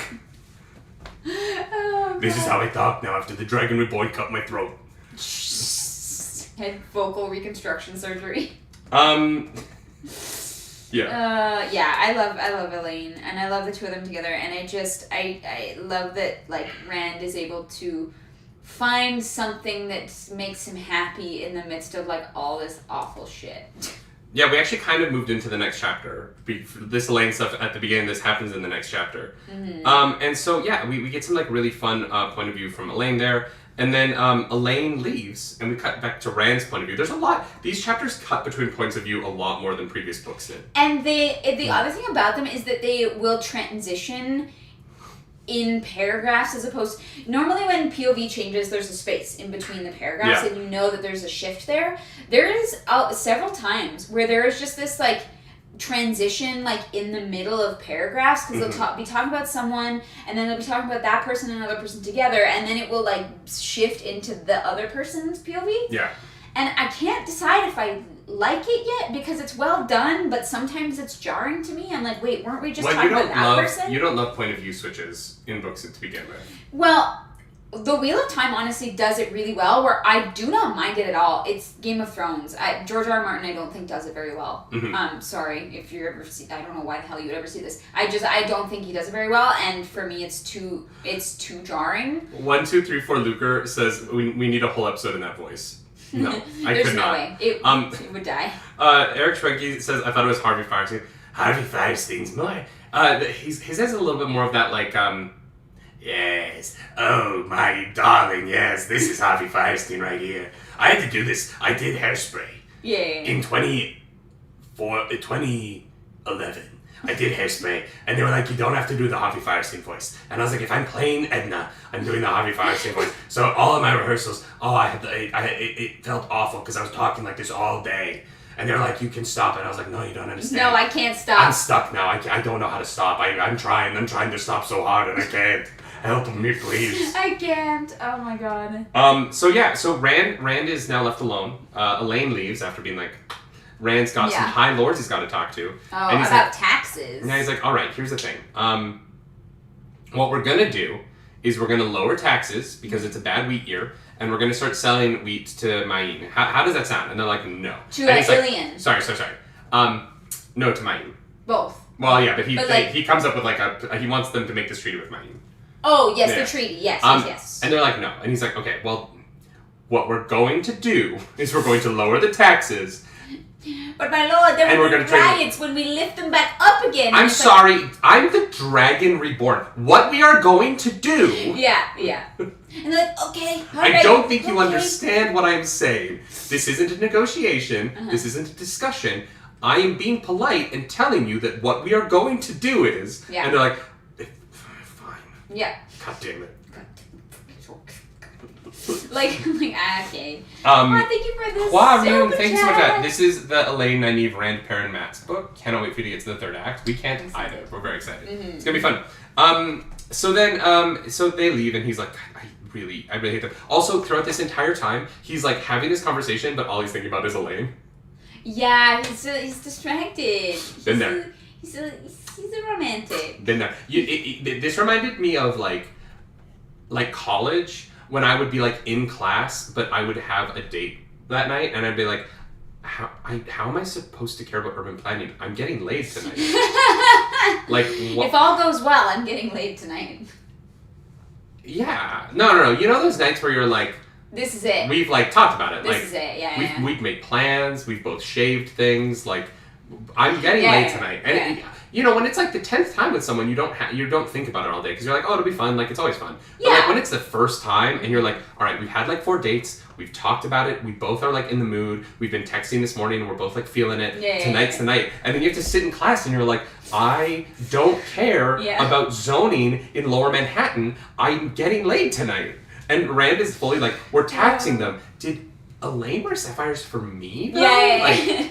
But like, wait a second. No, we're taxing them. Stop it. We're taxing them. But, oh my god, wait, can I tax that booty though? You know? Yeah. The way it was written, I was almost expecting him to slip up. I thought it was going to be comedic. Like, he was going to like be like, yeah, we're going to tax them. And also, like, did you guys see Elayne? Do you think like she's into me? And the Wilos were like... She just said, yeah. What? Yeah, no, I loved that. And so Egwene, we cut to Egwene. Egwene's POV here. And she's walking down the hallway. She feels really like, I did such a good thing. That. Yeah. I wingwomaned so hard today, and I feel good about it. And then Matt shows up, and she's like, what do you want? Yeah. She's like, oh, you finally decided to say hello. And he's like, yeah, well, the last time I saw you, you used the power on me and, like, lifted me in the air. And I'm like, Matt, fair point. Fair point. Fair point. I think even Gawyn was like, yeah, no, I did do that. Yeah, I'm like, I get it. Yeah. I do like that he's like, I don't want to talk to the Aes Sedai. You don't count. And she's like, Matt, I'm Aes Sedai now. Like, yeah, I don't know what you want from me. And so Gawyn is like, Matt's going through it because he wants to leave, but there's a buzzing in the back of his head. Yeah. That won't let him. And he's like, Gawyn, like, what do I do? And she's like, Moiraine told me about this thing. Now I shouldn't tell you about it. I shouldn't tell you. Don't tell her I told you. But there's a doorway you can walk through, and you can ask 3 questions. Yeah. And Robin Williams will tell you 3 answers. Oh my god. But she's like, don't go through it without asking Moiraine first. Don't do it. And I'm like, Gawyn, come on. Well, it's funny because Matt is like, yeah, I would have to be stupid to do that. I'm like, oh no, he's gonna do it. I read that, I was like, he's gonna freaking do it. Like... Yeah, well, I knew we were going through that doorway. Oh. Someone was going through that doorway. Someone was. I didn't expect it to be 3 someones at the same time, but we'll get to that. Yeah. What? 3 people are in there at the same time. Because... What? Yeah. I thought Moiraine came in the door. No, they all came out of it at the same time. Yeah. Trevor Fast, thank you for joining the Norgs of the Nerd Table. Thank you for becoming a in. Narg. Welcome on in. Oh man, Chekhov's and Mariah's, yes, it is Chekhov's doorway. That's a good way to put it. Yeah, it had to happen. Yeah. But yeah, Egwene is like, don't tell anybody. So then the next chapter is chapter 9, Decisions. This chapter has 1, 2, 3, 4, 5 points of view. So let's dive right in. So Matt's going around the castle. No one wants to play. No one wants to gamble with him. Yeah, everyone's like, no, those cards came to life and tried to murder you. Murder. I can't say it any other way now. Because he was miasma'd. He touched the fart bubble from the taint. And I do love that he's like, I can't run into anyone I'll run into, but Moiraine is everywhere. Yeah, and I was like, is that on purpose? Like, I legitimately, like, didn't know if Moiraine was trying to, like, personally keep an eye on Matt. Yeah. And so he's like, you know what? I can't leave Tyr, but I can leave the stone. So he's like, you know, I'm gonna go hang out in some bars. Yeah. I'm gonna go do some bar trivia. You know what I mean? And he goes and plays for less money than he's used to. And in this, he gives out a lot of gold coins. Matt is just constantly like, I'm sorry I inconvenience you. Here's gold. And everyone's like, oh shit. Yeah, Matt is a good person. He just makes questionable decisions. So we cut over to Perrin, and Perrin is also like, he's like in bars because he's like, Perrin's logic here. Oh no, wait, dreadful. You missed that. What Matt learns in the bar. I don't think he's learned that yet. That's the next time he's in the bar. Isn't that when he's in the bar? No. The bar. There's another bar scene. Sorry, my bad. This is when he goes out to the bars. Gotcha. Him and Perrin learn stuff in the bars in future time. Yep. Perrin also out in bars for the reason. Okay, do we buy this? Do you think that this is a good idea? I guess I should ask. Sorry. Perrin is trying to find an adventure for Faile to go on so that she'll leave him. Nah, it's never gonna work. Like, what the hell? Like, and she's like, where are you going? And he's like, nowhere. Yeah, like, I don't know what Perrin thought was gonna happen. She clearly wanted to hunt the horn. Yeah. And she knows where the horn is. Yeah. So I'm like, Perrin, like, I don't know what you want. And he's like, he's out there buying cheap beer. He's like going around and be like, I'll take a PBR, please. I'm like, Perrin, what are you doing? So sorry, if you're gonna go spend time in bars, at least order a nice cocktail. Yeah. You know what I mean? Like, at least have something, like, worth drinking. I don't know if these bars had anything worth drinking. That's true. There's not a lot of liquor talked about in this. It's all wine and beer. Yeah. Yeah. Yeah. Now she's hunting Perrin's horn. True. You know what? Christ. Yeah. True. Yeah. I like Gunlever says Perrin has no good ideas regarding Faile. No, and like Perrin is a very smart character and just is completely hapless when it comes to Faile. Cynax says PBR is good for making beer brats. You know what? I'm glad it's good for something because it's not good for drinking. I would happily be sponsored by most beer companies, but PBR, no. Pass. Thank you. No. Stop it. Stop it. I don't drink beer, so. It's bad. PBR is really bad.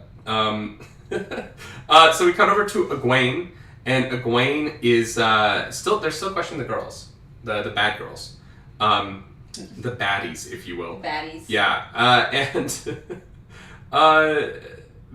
basically they're getting nowhere. Like nothing's happening. Yeah, their stories have never changed. Yeah. They're not like their tactics are not working. And so they're left with the decision of is either of them telling the truth? Is neither of them telling the truth? Mm-hmm. And so later on, then Egwene decides to dreamwalk to see if they can hopefully find some more information. But in this chapter, one of my favorite conversations in the entirety of these books happens. And Aviendha is becoming quickly one of my favorite characters. Yeah, she's like friends with Egwene. I love it. She's becoming friends with Egwene, and she's like, "So why haven't you guys killed Berlain yet?" And Egwene's like, "What? Wait, what?" Yeah, She's like, "Yeah, like she was in Rand's room, and Elayne loves Rand. Yeah, so why haven't you guys just like killed her? Kill yet? her with knives. Why don't you challenge her to a fight to the death for Rand?" Yeah. And Egwene's like, "Girl, no, And she's like, no. you don't even have to do it, or Elayne doesn't even have to do it. You could do it for her because you're basically first sisters. I was like, Abby, I love you so much. I love her. Because that's my point of view too. I'm like, Rand is the king. You're not going to go to jail for it. Like, he'll get you off.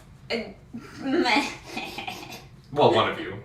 Now he views Gawyn like a sister. He's like, no, you can use your vibrator, but Elayne, come here. Yeah. But Yeah. he's gonna have to get really good at multitasking. I feel like he could do a lot with that oath rod. You know what I mean? Like, Jesus Christ. So we cut to Elayne. Elayne, she's just kissing Rand wherever she can. You know what I mean? Mm-hmm. It's cute. It's very high school. Yeah. And there's just an army of women in the stone that are making that possible by I know, I love being it. like, Elayne, he's free, come. And she's like, okay, picks up her dress and she like runs through the hallways to make sure that she's like, oh, did your meeting just end? I happened to be walking by. Oh my gosh. Wow, what a coincidence. No. Yeah, Berlain, who is a city monarch. That is a good point, Maurice. Who Aviendha's like, you should just kill that queen, Yeah. basically, queen. What is it? What is it? Regicide when you kill a queen? Oh, I something think it's like called that. regicide. Yeah, just commit regicide. It's not a big deal. It'll be fine. Yeah, just like, no big deal. Stormzy, I love. I'm gonna love the Aiel so much. My favorite quote from Rosamund Pike in any interview of her entire life is when she said, "The tricky part about holding the oath rod is trying not to make it look like a cock." Yeah, it is phallic, but we're trying to not emphasize that. That interview was the moment where I was like, I can get over how scared I am of her from Gone Girl. Yeah. I would love to have a drink with Rosamund Pike. Oh god, yeah. Because I was like, that is the funniest sentence maybe ever. And I love you now. She's wonderful. So yeah, Elayne is spending all of her time with Rand. Mm-hmm. Elayne also reveals that Nynaeve is spending all of her time with Lan. They're like walking the battlements together. Yeah. Oh boy. But we don't really get an insight as to how that's going, which is interesting. No, we don't really get a lot of Nynaeve's point of view. No, we don't. Yeah. I'm assuming though, if they're continually spending time together, though, that it's going well. Well, Lan is a man, and he's like, you're wearing my favorite colors, so let's go for walks. That's how you get a man, is you wear his favorite color. That's dating advice from the Wheel of Time. Yeah. Oh god.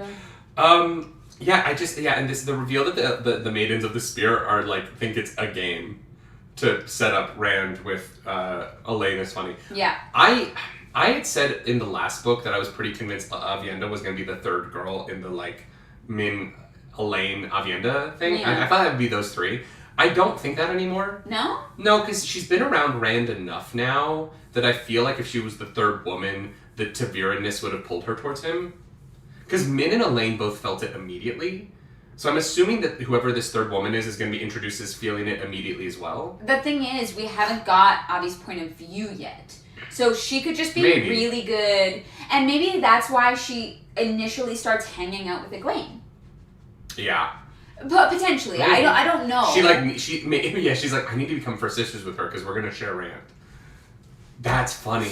I don't know. I would love if in the next section she like starts to become really close with Elayne because she's like, well, if I'm going to share him with her, we gotta like each other. We gotta become first sisters first. Yeah, I don't know.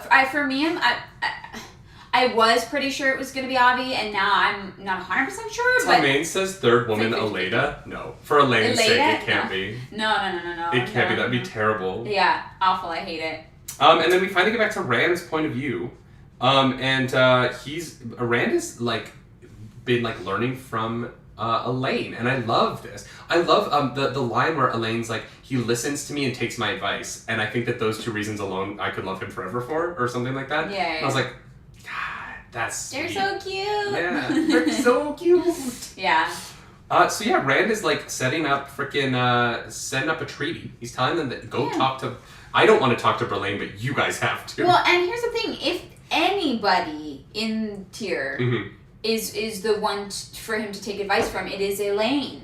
Yeah, she knows what she's doing. Daughter heir, you know what I mean? Like that is. It makes the most sense, and like Rand is not an idiot. He knows. He knows that she speaks sense. Yeah. And that she cares, right? Because like Rand is like, these poor farmers, you're gonna like starve them to death, and like that's where he's coming from, because he's been there. And Elayne has got the other side of that flip coin, where she's not been a farmer. She doesn't understand like the details of that intimately, but she understands how to run a kingdom so that you're not too generous so that the economy falls apart and you run it into the ground, right? Like there is a balance there, and I think the two of them are the perfect two to figure that out. With Min's ability to see the future, like unstoppable.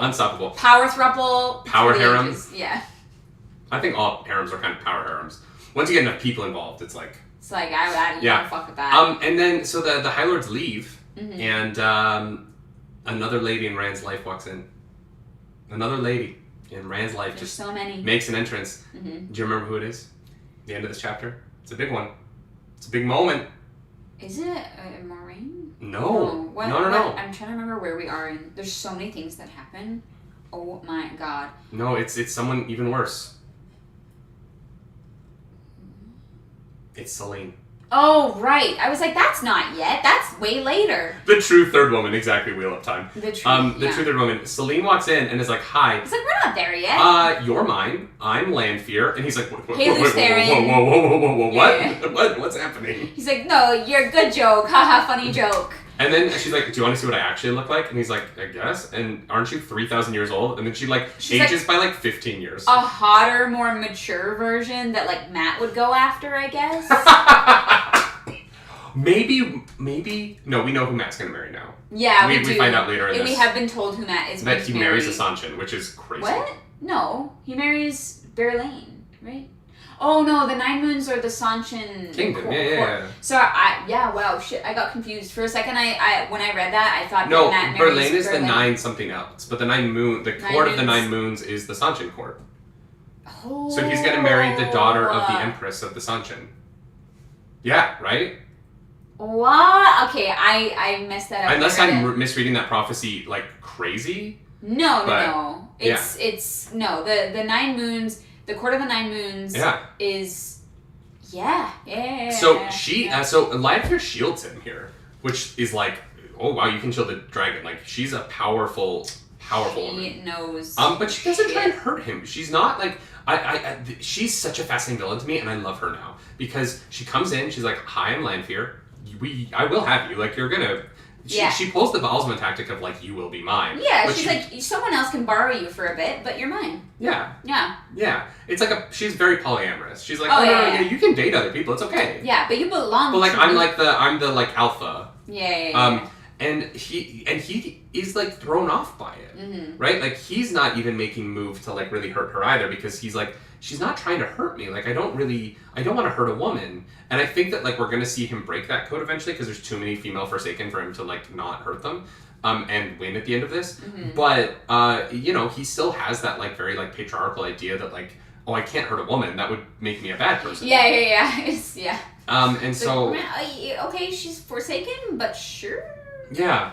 And so I actually found it really interesting. And so she tells him that, she's like, you have to come with me. We can work together because there's two Sa'angreals, the most powerful Sa'angreals for a man and a woman. You can use the man one, I can use the woman one. We might even be able to take down the dark one. It could be you and me, boo. Yeah. She tries to pull the, like, typical seduction technique. Yeah. And Rand doesn't fall for it. No, he's like, are you kidding me right now? He's like, I got Elayne now. You think I'm gonna cheat on Elayne? Have Yeah. you seen her? Yeah. She's cute. I also find it funny that Lanfear's like that fair-haired milksop or whatever it is. When I think she's talking about Ileana, but Rand thinks she's talking about Elayne. Who's Ileana? Ileana! Oh, right. You mean, what do you- Oh my god, I totally forgot about that. Yeah, I was Who like, is Ileana? Are you kidding I me? was talking about like to Rand. I was like, there's no Ileana in like modern. Oh, no. Yeah. But like Luce Theron like married and loved Ileana, and Right, obviously Lanfear doesn't like that. But it's just funny that like Elayne is also blonde. Like, Yeah, she is kind of like the Ileana Reborn in a way. kind of, yeah. Mhm. Yeah. You will be named the Ileana Reborn. Oh, So yeah, Rand comes down. He stops really fighting. They're not really fighting anymore. They're kind of chatting. Mm-hmm. And suddenly a man walks into the room, and Rand is like, Rand is like, "What? well, Rand No." is like, I kind of saw him, but I didn't see him. But wait a second, that's Yeah. suspicious. And so Rand just like kills the guy, and he's like, a gray man. Mm-hmm. And what's confusing to me about this moment is that the gray man opens the door, and they don't hear anything. And so he kills the gray man, and then he goes and he opens the door, and Lanfear's like, don't open the door, it's a test. And he's like, no, I'm gonna open the door, and he opens the door, and the second time the door opens, there's noise, but there wasn't the first time. Yeah. So I was a little confused as to how that happened. Unless the gray man didn't get in through the door or had been waiting there for a very long time. But also, Lanfear, well, no. Yeah, I don't know. Yeah, strange. Methany, thank you for the super chat. Thank you. You two making the Seanchan connection this early is amazing. Oh, wow. I don't think that was worth deleting, Dakuna. I think that was literally just what we said. Wait, it was what we said. I mean, technically it is speculative, but It's it is pretty one of those obvious. things where it's pretty explicit. So yeah, It's sort of I feel sort of we- like the hawk and the. It's sort of like the hawk and the falcon thing, where they're like, and then they had a hawk on their banner, and our thing was like, oh, so that's the hawk from the thing, and yeah, we were right. Like, yeah. I mean, yeah. When we're speculating, don't confirm it. yeah. But when we're like, oh, it's this 100%, I feel like that's, I don't know. There was like no question for us, but That's I fine. totally I get it. I get it. It's all good. Yeah. All right. So he opens the door, and the stone stands. The next chapter. It's a big one. Do you want to know why it's a big one? Because lots of people die, I'm assuming, but none of our heroes. Yeah. Our heroes are really good at surviving. Yeah, those hero shields. Damn, so we're gonna have to get to the Seanchan, like, fairly sooner than I expected. Mm-hmm. Interesting. But Kakam, thank you for that super chat. Total aside, but Seanchan equals Seanchan. Rhymes with Lon Ann. Seanchan. No, it's not in the In the book it glossary. says it's Seanchan. Yeah. In the glossary for at 'Cause least we the looked Great it up. Hunt was the Seanchan. We looked it up in the glossary of the Great And Hunt. I'm not going to say the Seanchan, because Seanchan sounds weird. Yeah. I like Seanchan. Seanchan, yeah. We're gonna go with that. Seanchan, I don't know. It's actually Shang-Chi. Seanchan. Yeah. Oh, man.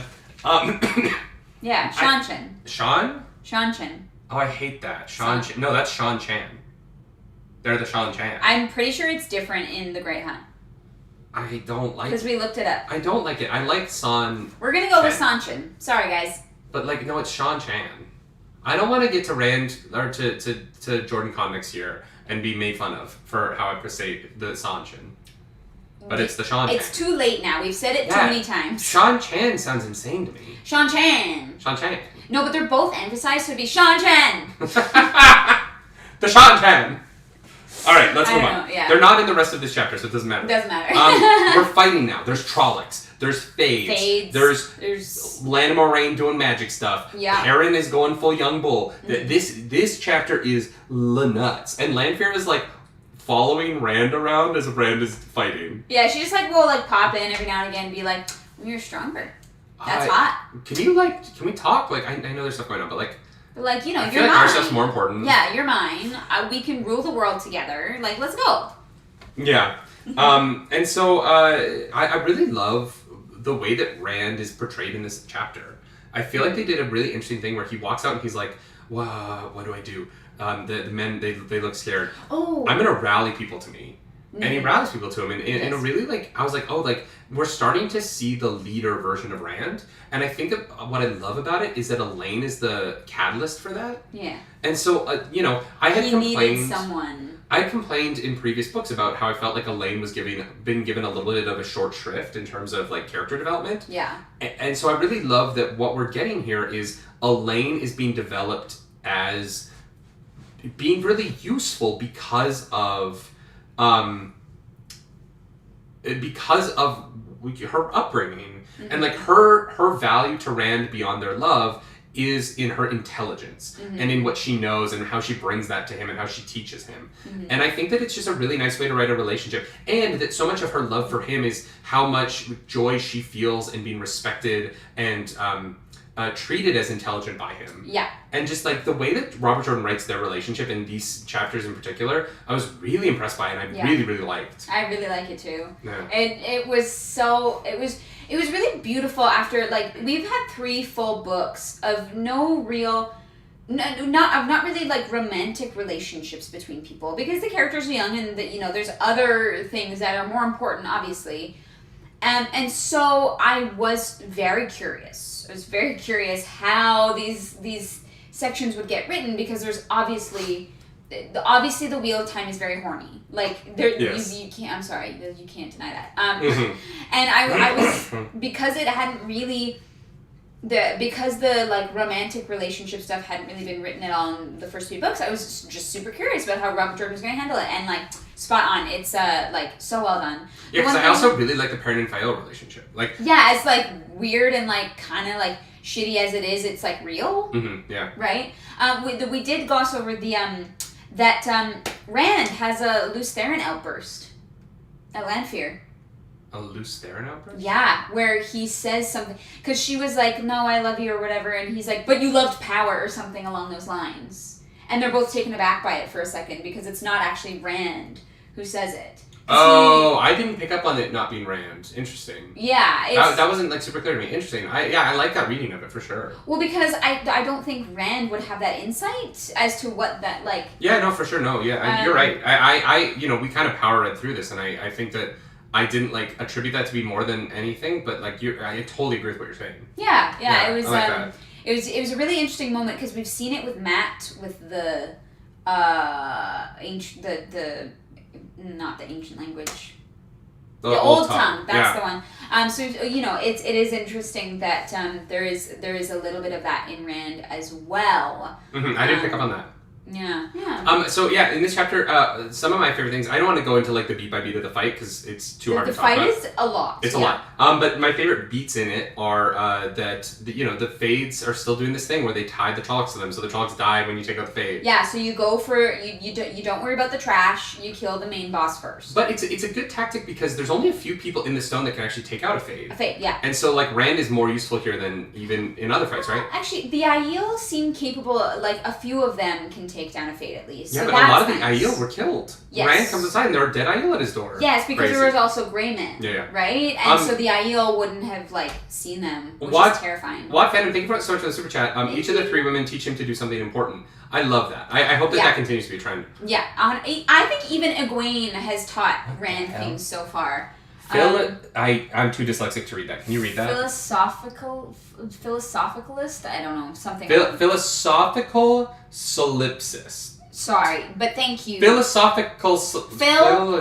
thank you for the super duper chat. Don't forget Rand names Lanfear's name Moiraine. I don't think... I didn't pick up on that. I don't think he does that in this section. I think he might have in that conversation. I feel like I would have noticed that. Oh. Yeah, I might have missed that. That is a new word to me, but thank you for the super chat. You just broke, nerdy. Anyways, this fight is wild. We also have Trollocs fighting each other. Yeah, they when the Fades start to go down, they turn on each other. Like I really liked that. And the Fades, there were 2 Fades that fought each other, weren't there? Maybe, I don't know. There was a lot going on. It was hard to keep track of. Chaotic. But I like that. I like the chaoticness of the fight because the moments. What's fun about Robert Jordan's writing of combat is that the chaotic moments are really chaotic, and so it makes the moments that he decides to be explicit about really stand out. Like when Matt is saved, or this is in a future chapter, but Matt is saved by Trollocs because they're kind of going crazy and starting to do kind of random things. Yeah. It's really fun in the way that like Robert Jordan chooses what. To pick out. Yeah. Yeah. Yes. Yeah, no, he's we've said this before, he's really great at writing chaos and battle and stuff and that kind of thing. And so it definitely showed through during this section as well. And Lanfear's just there, she's like, hey, like we're chatting, and he's like and he like slams her against the wall, and she is still able to like control, like she's like good try. Like because he doesn't know how to shield. Like he can do it accidentally, but he is trying to shield Lanfear, and I like the writing of this because he pushes her against the wall, and in the time it takes him to, he's like, oh, how did I shield earlier? Like, oh, he doesn't remember in time, and so she shields him instead. And I like, or not shields, I think she just pushed him against the wall because he keeps her against the wall, and then they're both just against the wall looking at each other like. Yeah. And she's like chilling. She's like, she's so casual. Oh yeah, she's enjoying it. She's like, this is hot. Oh yeah, she wants him to do that. You know what I Yeah. mean? She's like down for this, you know. Yeah. She's like, yeah, use the power, push me around a little bit, you know. As long as he's not trying to hurt her. Yeah. But she's like, oh, tie me up, daddy. Like, let's go. Oh, and then he has to go back for Calendor. Well, no, she's like, did you forget something? You left the that? most powerful weapon in the stone alone. He's like, yeah, no, you're right. Yeah. Probably go get that. You're right. Damn it. And so he like he's like, yeah, and so he grabs Calendor and he starts to do, you know, I don't know if you guys have seen X2, the X-Men movie, but he starts to do the thing where he's like, all right, I'm going to kill everyone with my mind. But he's like, if I kill everyone on Earth, it'll kill me too. It's literally X2. This is X-Men 2, X-Men United. I love it. Yeah. And he's like, okay, so then he has to like zoom it in, and he zooms it in, down, actually just like kills just the Trollocs and the Fades in the tower by miniature lightning strikes. Like, I hope this is on the show. This would look so cool in live action, where there's like fighting in the hallways, and just like little beams of lightning start poking through the ceiling, killing just specifically the Trollocs and the Fades. Yeah. Rad. Yeah. Rad. This is the point where you're like, I'm following the Dragon Reborn because he's gonna win. he's gonna win. Oh, yeah. Like, you have no hope. And like, Moiraine is like, how the fuck? Like... Yeah. And so Rand, they all kind of gather with Rand, and he's like, all right, Moiraine, heal me up. I'm gonna tell you the plan tomorrow. Yeah. Tomorrow. There's always tomorrow. Tomorrow also happens to be the day that the girls are leaving because... And they die. Well, we don't know that yet, but Amiko and what's-her-face, Joya. I always forget Joya. Yeah, I don't know why. I don't know why. She's like, what Egwene named her daughter. Tomorrow is the day that Rand's going to say what's going on, and also that Amiko and Joya are leaving, and so Nynaeve, Elayne, and Egwene are leaving. And so, you know, everyone has kind of a weird night ahead of them. Everyone needs to figure some stuff out tonight. Yep. Because tomorrow is the day. Tomorrow's the day. Space Sue says, this is the saddest moment in the series for me. Thank you for the super chat. Thank you for that super chat. Yeah, this next section is going to be, like, I think, a little heart-wrenching, you know? What about the next section? Well, everyone's leaving one another. Oh, right? Like, yeah. Everyone has figured out where they need to go. And I think that, unlike previous times, I think we're starting to get to the point, I think some people aren't going to make it back. Yeah. Or some people are never going to see each other again after this one. Yeah, for sure. I think. We also do get the moment with Rand trying to heal the girl, the like little child. The freaking! Oh my god! I totally blocked that out of my memory because it hurt so much. Yeah. If Egwene had been there, she could have cried on the little girl. But like, Egwene's tears. You gotta bottle that shit and sell it. I need to stop making that joke. No, yeah, that was awful. So sad, and because it's just like her corpse like flailing around, and you're like, this is a like horrendous visual. And Moiraine is like, you can't. You need to stop right now.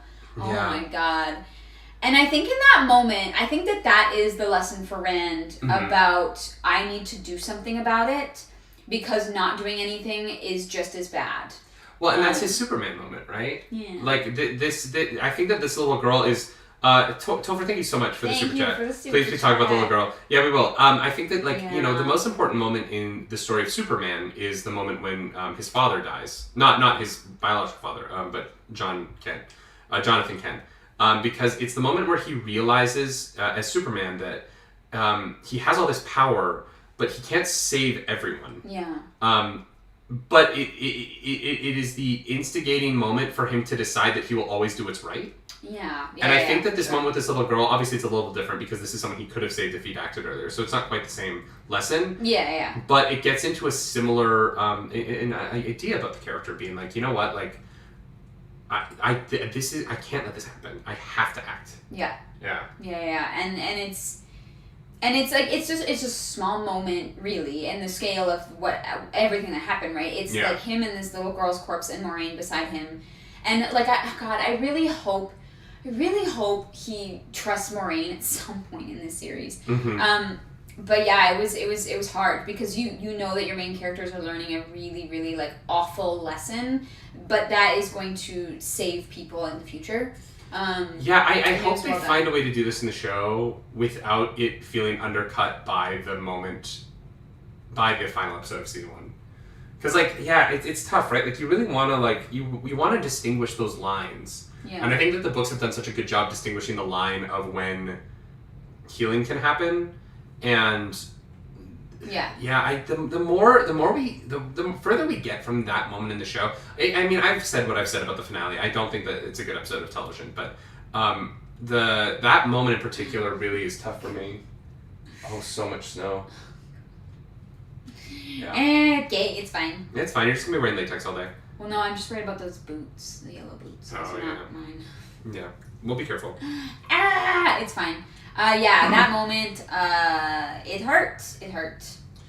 And so we get into the next few chapters are really about everyone kind of deciding what's next for them, right? Yeah. And Egwene's way of doing that in the next chapter is to go into Teleran Riad and try and figure some stuff out. She's like, I'm gonna dream walk in Tenchiko and see if I can find the Black Asha. Yeah, if there's something here that indicates that there is any truth to what Amiko is saying, I think, yeah. Yeah, and she can't find anything because the dream world is like, no, go to the waste. Well, she finds that weird Angreal. Yeah, I think it's an Angreal that's broken, and she picks it up and that's hurts right. her. Yeah. And so it does seem like it's one of those things where she's like, well, maybe because it's broken, it hurt. Yeah, I'm excited to see how that plays out in the real world. Yeah, it's gonna be. It's got to be important. It wouldn't be mentioned if it wasn't, but yeah. What? Eric Schrecker was like, who's Claru's cosplaying us today? And Dakuna said, as David Webb. Yeah, I've got a fake beard. Actually. Yeah, she's gonna cosplay as my acting name. Yeah. It's a good look for me. I look great with the beard, actually. And so, so she keeps getting pulled to the waist, and then she meets Amis. Yeah. Amis, maybe? Amos? I don't know. Yeah, maybe. And Amis is like, Diggory. what are you... My boy! Stop. What have they done to my boy? The mic still peaks so hard. I'm so sorry. Oh, man. Yeah, I really liked how Amos is like, what are you doing? Who are you? Yeah.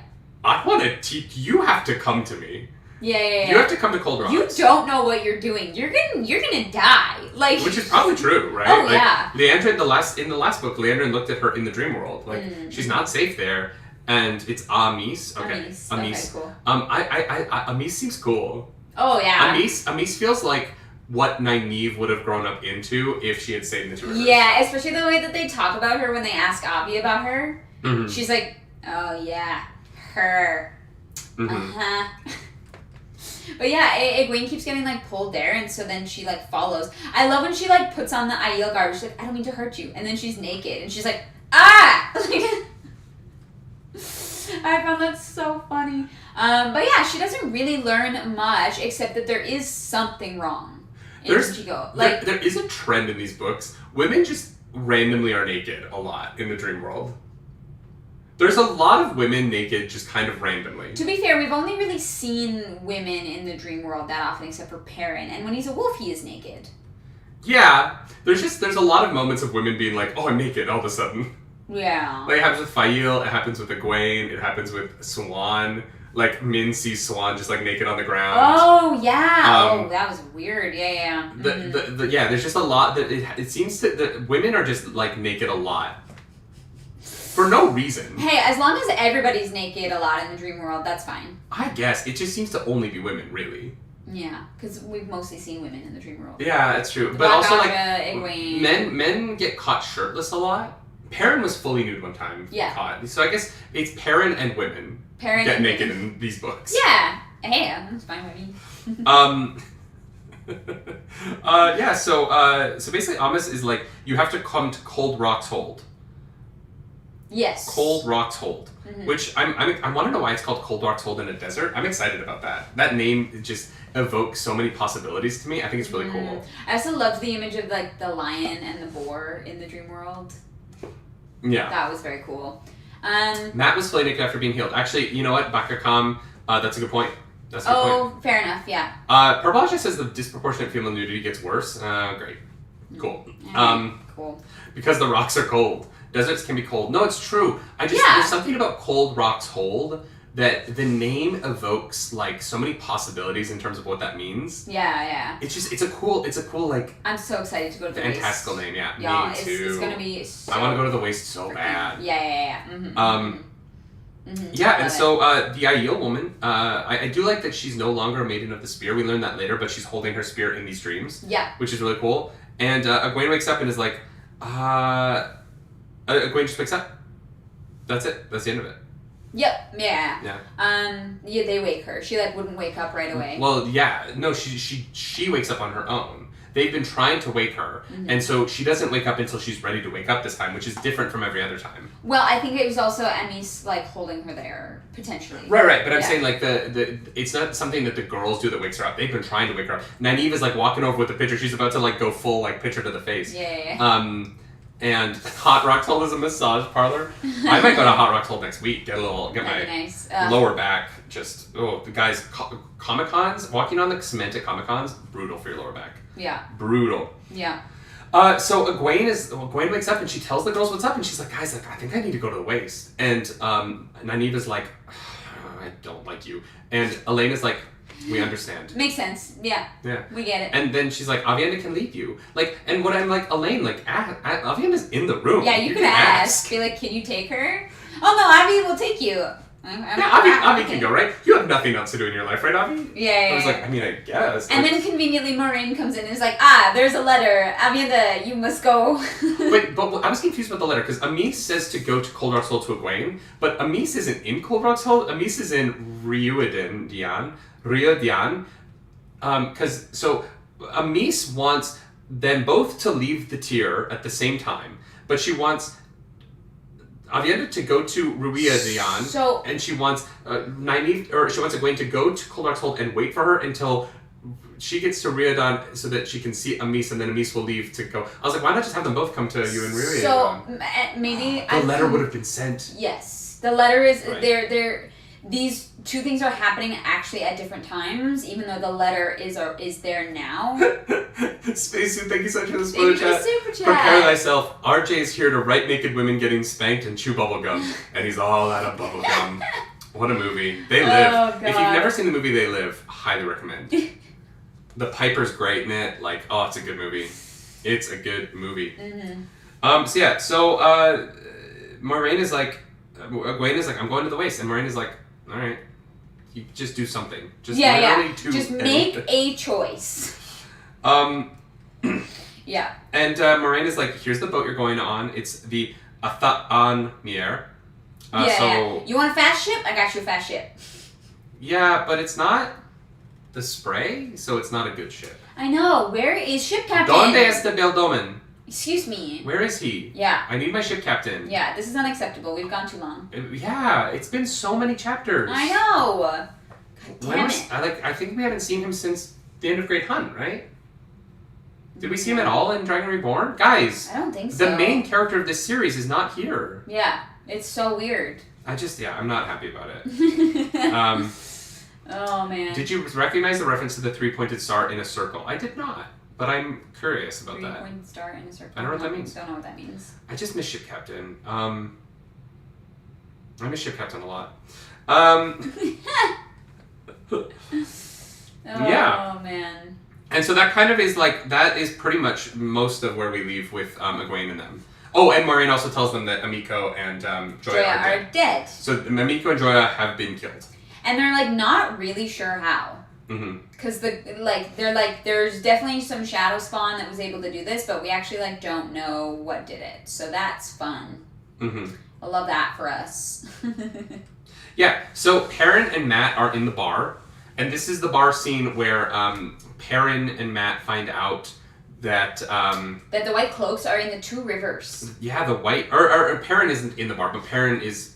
We find out later in the chapter that Perrin was in the bar. Yes, he found out as well from probably another person. But yeah, we find out that the White Cloaks have gone to the two rivers and they're looking for someone with yellow eyes. Yeah, and so Mat runs. Mat finds us out in the bar and he runs back to Perrin. He's like, Perrin, dude, two rivers, and Perrin's like, I'm going, and Mat's like, I'm gonna. I can't say it. Yeah. Something is stopping me from. You know what? The new actor who plays Matt is going to have the great scene, because it's going to be like Liar Liar with Jim Carrey, when he's like, the pen is blue! Yeah. The pen is blue! I'm excited for the scene. I think it'll be fun to watch the actor be like, it's a fun thing to play. I can't actually... I hope the new Matt's funny. The new Matt better be comedically talented. Yeah. Because Barney Harris was great. He's got big... I do not envy him. He's got big shoes to live up to. Yeah, whoever... I think that even the most the furthest on the side of not liking the show across the whole spectrum, I think for the most part everyone's like, Barney Harris was a great actor and did a really good job. Great Matt, yeah, 100%. So I'm definitely open to the new guy. I'm excited to celebrate his performance, but that's a tough role to step into. Yeah. And so Perrin is going to go. He's gonna go to talk to Loyal. He's gonna make a plan. He's gonna leave. And Matt is like, I can't, for some reason, I don't know what I'm doing. I guess I'll stay. And Matt is so independent that I feel bad for him, because this is really tough for him. He's the last person who's gonna want to deal with this. And he's also really struggling with his memories. Oh, we haven't talked about that yet. Well, yeah, he's really he's really upset that he can't remember big chunks of things that have happened, and that I can't imagine how frustrating that would be. Really tough. Yeah, and so I feel bad for Matt in a lot of ways, because I'm like, is it his luck? Is it his Taviran-ness? Mm-hmm. Is it Moiraine? I don't think it is Moiraine, but there's a 10% chance it might be. I don't think it is at all. Yeah, I don't know. No, based on what happens based on the door stuff that we're going to talk about in the final chapter of this week, I don't think it's Moiraine. I really do think it's inherent to him. Yeah. Is the next part Faile? No, we still have to talk about Matt leaves Perrin's room. Oh. And Elayne walks by, and he's like, "Milady," and she ignores him, and he's like, "I said hi." He's like, "What the fuck?" And she's like, "Yeah, no, she's too much like me." Which I was like, Is she saying that they're both sluts? Too horny. Yeah. She's like, no, it would be too easy to sleep with him. No, they would just have too much sex and never get anything done. You know what I mean? They'd have to just drop trow at anything, and fair. Nothing would get accomplished. You know what? Fair. Yeah. That's. I don't know. I feel like nymphomaniacs do well together. Yeah. I mean, it's hard to be with a nymphomaniac if you're also not, because they just need a lot of. Not in this world, because you could just get more people involved. That's true. Right? You find a nymphomaniac and then get multiple partners. You take shifts. Yeah, you write it on the ship. You write it on the fridge. Oh, God. Oh, man. And so now she barrels in on Perrin because his shoulders are nice. And he's his a blacksmith. Eyes look cool. She needs a blacksmith, and she this whole scene is so funny to me. I know. He's like, I'm good. And then, much like Elayne finding out about Elayne in Rand's room, Faile walks in on them. Yeah. And she's like, before Faile walks in, she's like, if you're headed towards the two rivers, you could come to mine first and make some ornamental stuff for my bed. Yeah. And I was like, wow, you are not subtle. No, not at all. Yeah. She gives no fucks. Yeah, I also, she wants him to tell Or all Rand. the fucks, I She's guess. like, I'm leaving, you need to tell Rand. And he's like, tell a servant, I'm not your... Yeah, he's like, I'm I'm not messenger gonna, boy." excuse me? Like, she's very, Pushy. yeah, that's a way to say it. Yeah. It's, Yeah. yeah. That's my mom. Yeah, she's hurt, and she's pushy. She feels like scared of Rand, which I understand. Because he's look crazy. Yeah. Sometimes. Oh, 100%. I totally get that, but like her like forcing Perrin to like be the one to she pisses me off. Would you say you're not a fan of Verlaine? No. Yeah. Not really. You're not feeling the thirst of Moiraine? Look, I mean, hey, girl, get it. If you need to fuck, I get it. But you're like deliberately wedging yourself into places that like you shouldn't be, and yeah. Yeah. So Faile comes in, and she sees Perrin Verlaine is like lightly stroking Perrin in a way that looks like he might kiss her, or she might kiss him. Yeah. I mean, I just imagine that Perrin is literally standing there like, yeah. Okay, I don't. Please leave. Yeah.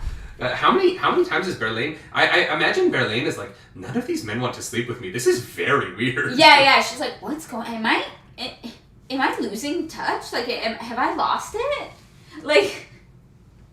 And so she so Verlaine like leaves. She like gives Faile a like boo. And Faile's kind of like, well, god damn it, dude. Like, do you want me to stay or not? And he's like, I don't. Maybe I will sleep with Verlaine. And Faile's like, oh, damn. What? Yeah, wow, that's so mean. Right? Like, yeah. Good for you, Perrin. No, seriously. Yeah. Like, if you think that the woman that you love is in danger by being around you, this is the right thing to do. It's tough. It hurts her, and I'm not saying that but at the same time. Yeah, If he genuinely believes that she would be better off not with him, this is the right call. I agree with him here. It's only it's the right call if you can be honest with the person and be like, look, that like no, but it's like the hurting her with Verlaine is, I just hate that. No, I know, but like he's tried everything, right? Like he has to get her away from him because she's gonna keep getting hurt in front of him, right? Like he had to save her from the dream world because of him. Yeah. You know what I mean? Like it's not even like hypothetical. She has already been hurt by being around him. Yeah. Spacey, thank you so much for that super chat. Thank you for the super chat. Spacey asked which lady would have the best OnlyFans. Verlaine, because she'd be like down for it. Yeah, Verlaine would be like, no, I know, like what my strengths are, but like honestly, like as far as like the business side of it, I think Moiraine. No, Moiraine would manage a bunch of other girls' OnlyFans. Yeah. She'd be like the manager for everybody. Someone said it's the childish way to do the right thing. I agree with that. I don't think it's the right method, but I think that like Perrin's heart is in the right place. Yes, I will agree with that. And like I wouldn't have done it that way. I'm personally of the mind that like, but like I have a different perspective, right? Like I live in a modern world where I'm like, oh, like if a woman wants to fight next to me, I'm down. Perrin's raised in a world where he thinks that he is like responsible for the health and safety of her. Mm-hmm. That, you know what I mean? And like that, it's just a perspective change.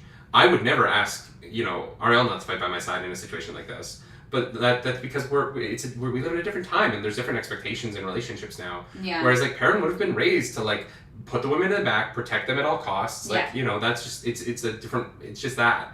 Yeah. And I think that, I'm not saying that like he's doing a kindness to her. Like he's it obviously hurts and he knows that it's going to hurt. But I still think that like if he thinks that it's the only way to keep her alive, there would be a selfishness in like putting her in harm's way just so that he can be near her. Yeah. And I can respect the idea of it, and he will literally do anything to keep her safe, which is romantic in its own way, right? Yeah. Oh, for sure. Yeah. It's one of those like between a rock and a hard place things, right? Because of the society. Yeah.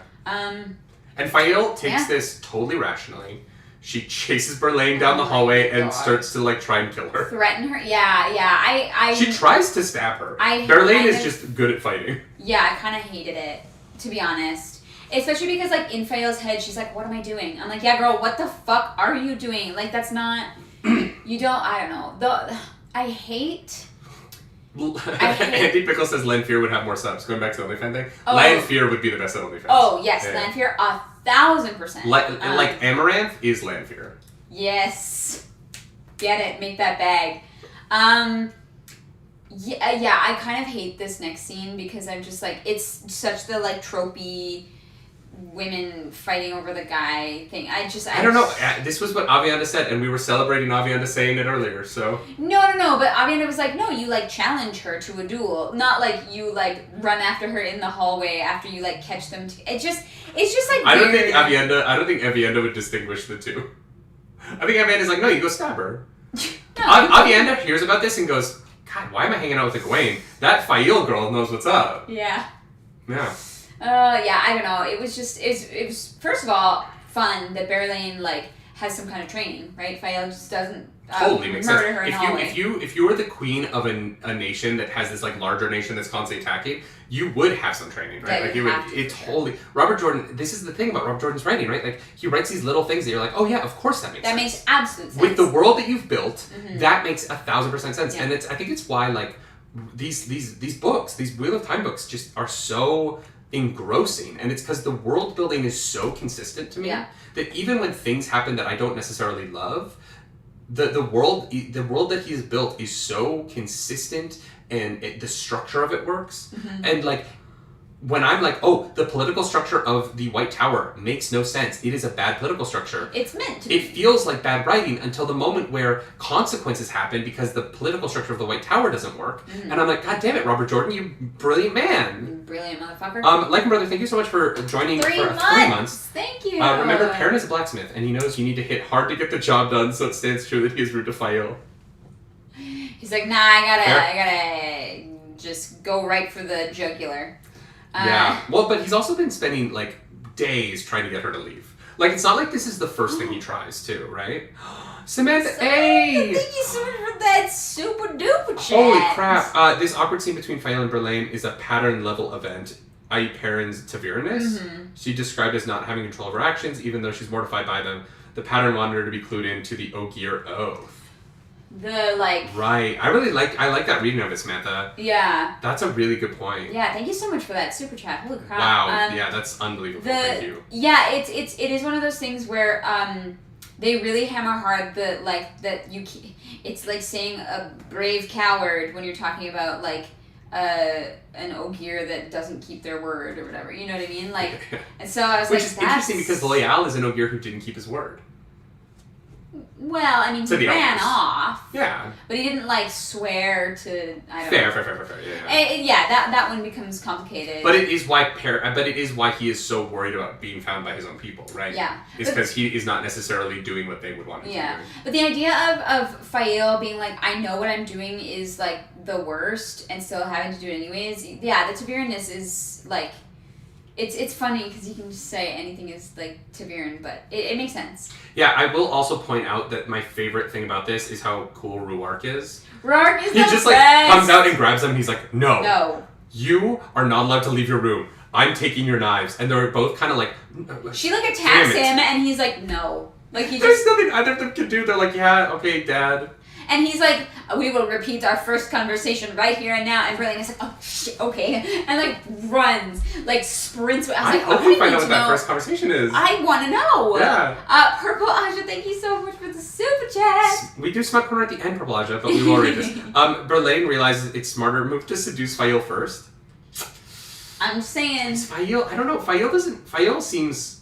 a little protective. I think Berlain would have been better off seducing Elayne and get at Rand. Elayne seems more open to it than I think Faile does. Yeah, Faile does not seem like she shares well. No. And, you know, she was raised, like, nobility, so it makes sense that she doesn't share well. It would have been smart, though. And honestly, I like Faile so much. And Berlain seems like she's very attractive, so I'd read it. But yeah, Ruark is... Send me your fanfiction.net Perrin and Faile fanfic. I can't wait to get the Amis Ruark relationship. Because that's going to be really fun. Yeah. Like, I cannot wait to see that. Ruark is the only one that can talk back to her. I cannot wait. Yeah. I feel like Ruark is going to have to, like, teach Rand how to be, like, stoic in his relationship. Yeah. Like, Lan is going to teach him the sword. Ruark is going to teach him how to deal with women. Because he's going to have 3 ladies. He's going to need a little training on how to, like, not get pushed around all the time. Ruark has more than one wife. But oh yeah. But whether or not it's 2 or more than that. Yeah. Also, sure. There are full-on sister wives now. People are like, they're not polyamorous, and I'm like, guys, there are sister wives. Yeah, you guys. To those of you who were like, no, they don't sleep together, guys, you're wrong. You're wrong. I don't buy it. Yeah. And then we get to the final chapter, guys. We actually managed to pull this off in 2.5 hours, and I feel like we only missed a couple of small things. I feel like we mostly talked about what we wanted to talk about. There was so much. I'm proud of us. High five. So much in this section. I was like, how are we going to fit it in? So Matt goes through the doorway. Oh my god, Ruark is going to teach him the other sword. God damn it, Matthew King. That's good. Well done. So the doorway, the portal to the question world. Yeah. Matt's like, yeah, I would never do that in a million years. That's the dumbest thing I could possibly do. And then the next day. And the cat came back the very next day. I was like, Jesus Christ. Decides to step through that archway. Nemsi says, do fundamentalist Mormons sister wives bone? Okay. I hope so, because otherwise... According to Pornhub.com, the state in the United States that watches the most porn is Utah. Now, you would think that because Mormons can't watch porn, there wouldn't be a lot of porn viewing in Utah, and yet it is the state that consumes the most of it. Utah consumes more porn than the majority of countries worldwide. There are a lot of things Mormons aren't supposed to do. Maybe they aren't even allowed to do them. They do them anyways. I'm just telling you right now, they do it anyways. People are horny. Yeah. And, 5-10 years into a relationship, you try things. Yeah. And they're fun. Yeah. Maybe you don't do it year 1. Yeah. Maybe year 5. I'm not saying year 1. Yeah. No, you get bored. Yeah. So then, Matt definitely asked Moiraine's permission. Definitely. 100% asked Moiraine's permission. Yeah, that's why they're all in it at the same time. And so, Moiraine goes in. Matt goes in. And then I wanted to read this passage from the book. We're getting a read-in from Nerdy Nightly himself. So he asks 3 questions. He asks 3 questions, and they're like, you have to go to Rio Dion. And he's like, okay, but why? And they're like, because you'll die if you don't go to Rio Dion. He's like, why will I die if you don't go to Rio Dion? And he's like, because you will have stepped around fate. And he literally wastes... It's like when someone makes the same wish 3 times from a genie. I was like, Matt! Why didn't you think your 3 questions through first? Well, it seems like he did, and then he just had a brain aneurysm and forgot everything. I was like, Matt! Like, you wasted this opportunity on the same question. But the alien people who live in the door... Way. They are, like, stretched and have black slit eyes, and so I think that they look like the Utapauans, but not the upcoming Utapawan look from Obi-Wan Kenobi, but the original Utapawan look from Attack the Clones. From Revenge of the Sith. Yeah. But then they feel bad for him. They're like, yeah, you wasted your questions, but as we throw you out, we're going to throw some other information at you. And so the book reads, the 3 were on their feet atop the pedestals, and he could not tell which shrieked which answer. To marry the daughter of the 9 moons, Seanchan. To die and live again, and live once more a part of what was. Well, I think that's him obviously being a reincarnation of Manetheren. You don't think he's gonna be resurrected at some point in the series? I don't think resurrection is possible. Okay, yeah. I thought that might be a reference to the dagger, but... Oh, the dagger? Like that he had died and was kind of revived? Mm-hmm. That's actually an interesting way to interpret that, because I would buy into that. But no, there's no way he's going to go die and be resurrected. I do not think... I think that in a world where you can resurrect people back to life, it's not... That's why, D&D resurrection is, great, because you're oh, my character died, but I love them and I still want to play them. But at the same time, the stakes are never as high. You can just bring them back. The next line is really cool. to give up half the light of the world to save the world. Yes, so he's gonna have to make the worst decision. I think I figured this one out. Oh, really? Yeah, okay, so hear me out, right? So moonlight is a reflection of sunlight.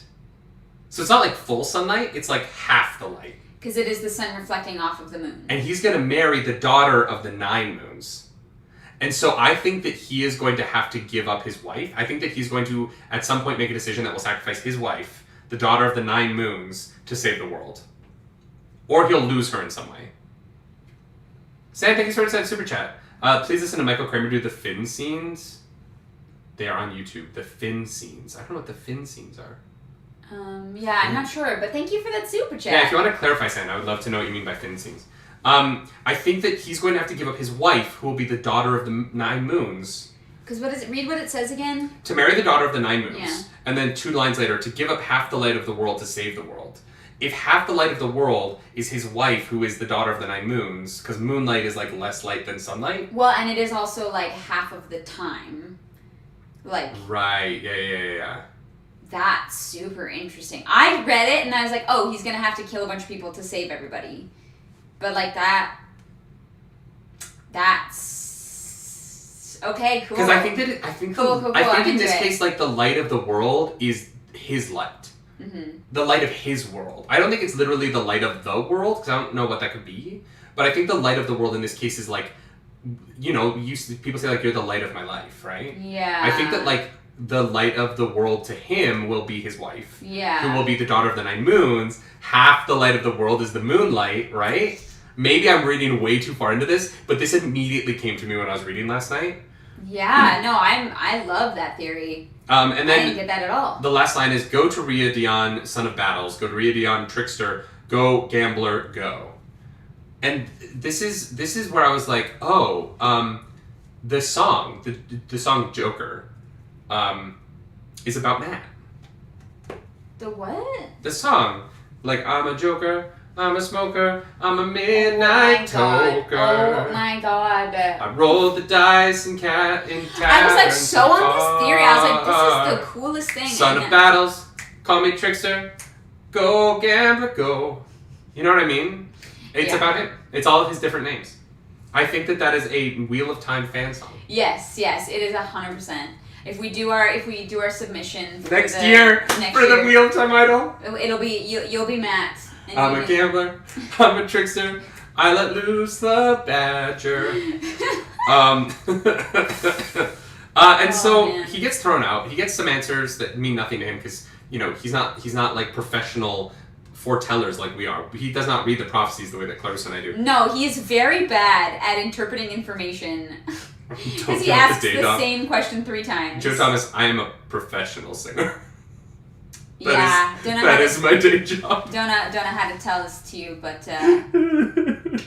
hate to break it to you. Oh god, that audition on Monday is so soon.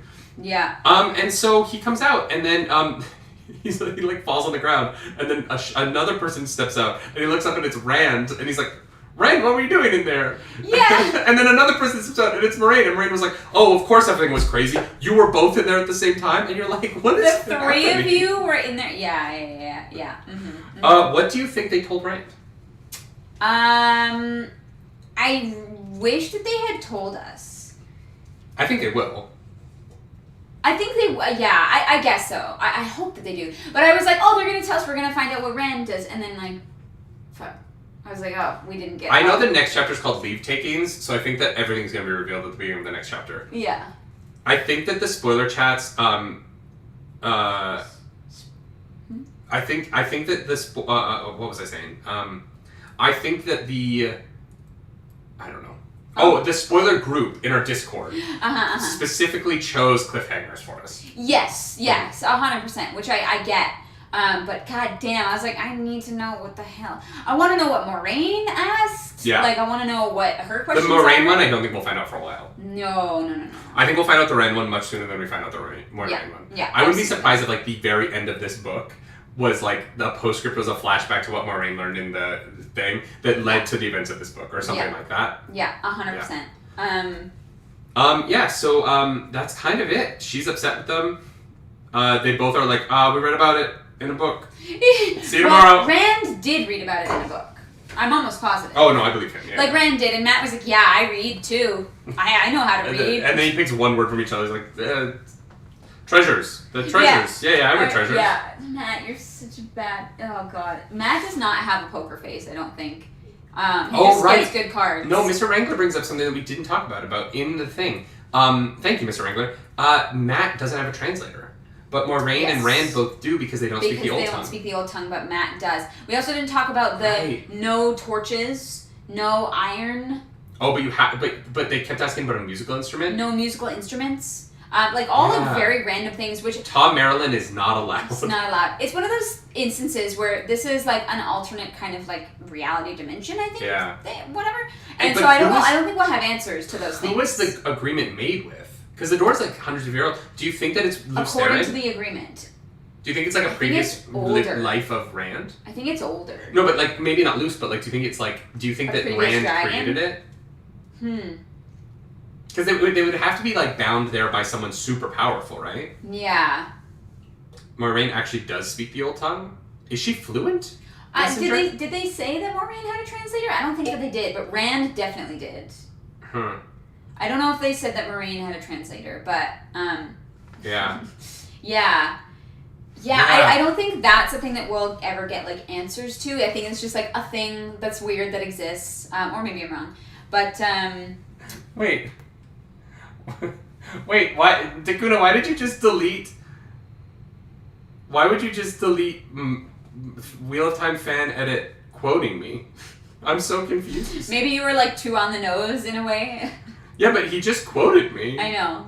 Yeah, Dakuna's doing their best. I don't think Ellen or Sex Monkey are here, so... Wait, Dakuna's alone today? I think so. Dakuna, I'm so sorry. Oh my god, I didn't know. I did not realize. Dakuna, you crushed it. Yeah. Way to go. Dakuna, we guys, appreciate the heck out of can we get some love in the chat for Dakuna for being alone today? Everyone put some nargs. If you got nargs, put them in the chat for Dakuna. If you don't have nargs, just show some love, please. I didn't know Ellen and Monkey weren't here today. I haven't. I saw Monkey like twice, but I think they were at work, so we appreciate the heck out of you for reals.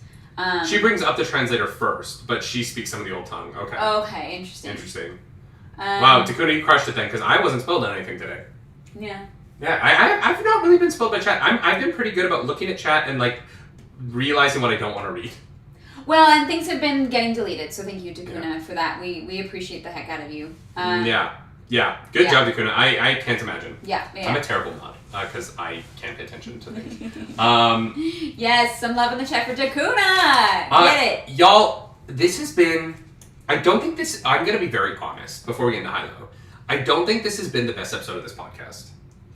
It felt like we had a checklist of things that we had to get through because there was so much that happened. Yeah, this is... because this was the densest. Yeah. And also, like, maybe my favorite section so far in any of the books. Yeah. Partially because the characters are together. I do like when the characters are together. But this was tough. Like, I really do think this was a tough section of the book to, like, talk about in a 2.5 hour format. Yeah. Yeah. There was a lot that happened. So thank you for being with us. I just love these characters. Right? Yeah. Like, I just love these characters. And I think that the world building is so on point. And like, thank you for bearing with us trying to like get through this one because it was like, it was a tricky little thing. Yeah, it was a lot. It may not have been our best, but there's so much to talk about. And Dakuna made the sections for this book. Thank you, Dakuna. Thank you, Dakuna. But yeah, I hope that you guys enjoyed it. But I hope that we all had fun today. I certainly did. It was so fun to bring you into my childhood home. Yeah, I love this section. I thought it was really good. There's just so much to talk about. Yeah, there was so much in there. But it was also not like... The other weird thing is there was so much that happened that we had to cover, but not a ton of things that were like deep dive worthy, except, I think that last chapter for sure. It was just like, and then this happens, and then this happens, and then this happens. Like it was very just like sequential. But it sets up so many different things for this next section. Like I'm so excited to go to the Waste. Yeah. I'm excited for like who's gonna group off with who, because I think we're gonna get some very different dynamics in the next little bit. That I'm very much looking forward to. I don't know how.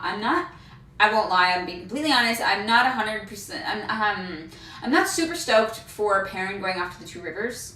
Oh, I am. We need that section. It's gonna be tough. Oh, it's gonna be brutal, but like we need it. I think that it's gonna be really important. Yeah, Methany. Bethany, please spell Dakuna when you meet them. Also, thanks for the fun theories. Oh, suspended as parts. Dakuna, we got you. We're taking you out Oh, for yeah. a nice dinner. Yeah. Nice dinner. Because Dakuna's gonna be at Dragon Con, right? I think so. Yeah. Yeah. We're treating you. I promise.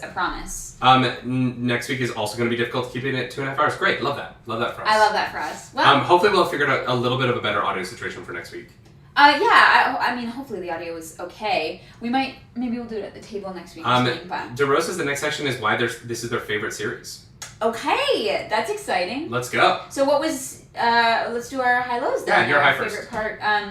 For those of you who don't know, Nerdy's family has a tradition around the dinner table, sharing the highs and the lows of the day or the week or the month or whatever it may be, to just kind of have that moment together of togetherness. It's about commiserating over our lows, but celebrating our highs. Yeah. So we do a compliment sandwich. So my high, that's tough. I have a lot. And if you have a high-low in the chat as well, please share them. Please share them and see who else also has your high-low. I think my high is honestly the scene with Elayne and Rand. Really? It was so beautifully done, and I really had some apprehension about how Robert Jordan was going to write romance. Maybe that's weird. Maybe that's weird. But it just, it was a really pleasant surprise to me. The flower with the feathers was I was like, so cute. And then the fact that it becomes a thing over the next couple days. Yeah. That moment, I think will be one of my favorites through the series to come. And the beginnings of relationships are always like beautiful, right? I cannot wait to see like Min and Rand, and how that happens. And I love beginnings. And so that's my high. What's your low? My low is tough for this. I really, really like this section. I was very engrossed by this section a lot. But if I had to choose something, I think that it would honestly be. I think it's as much as I said that I understand Perrin's point of view. I think it's the Perrin and Faile stuff about the lying. I wish that Perrin was being honest with Faile about his wolf brotherness and whatnot. Yeah. I think that there's just some missing. He's doing his best, but it's just kind of dude, she already knows so much about you. Why is this the thing that you're keeping from her? Yeah. But she already knows. Yeah, she knows so much. It's just it's interesting. Yeah. What's your low? My low. I think it's mostly because I love Faile so much. I really do like that character, and so I want the best for her, and I want people to stop lying to her. Yeah, I think my low is the moment between Faile and Berlin. It just was oh god, it's this kind of thing. But yeah, it's necessary. It's one of those things that's necessary, right? Mm-hmm. Yeah. Yeah. What about your... Super easy for me. Your high? Yeah, really easy for me. It's the scene, the 2 or 3 scenes between Lanfear and Rand. I love really good villains, and I think that they've set Lanfear up to be such an excellent villain in this section, and I loved it. I loved how confusing it was for Rand, how difficult it was for him to deal with it. Yeah. I really... we never talked about Maiden's Kiss. We made it the title and we skipped it. I know. Y'all. I know. Maiden's Kiss. Oh, wait, no, we have Smut Corner left. We can talk about it in the Smut Corner. Yeah. Okay, so the Lanfear and Rand. So, ladies and gentlemen, if you don't like to listen to Smut Corner, bye. We'll see you next week. Next week is chapter 16 to 26. Mm-hmm. It's going to be fun. 5 less chapters in this week, and yet I still feel like we'll have more to talk about. Thank you so much for being here. I'm Nerdy Nightly. She's Clarus Flowers. Follow us on the internet. But if you want to stick around for Smut Corner, Clarus, where would you add some smut?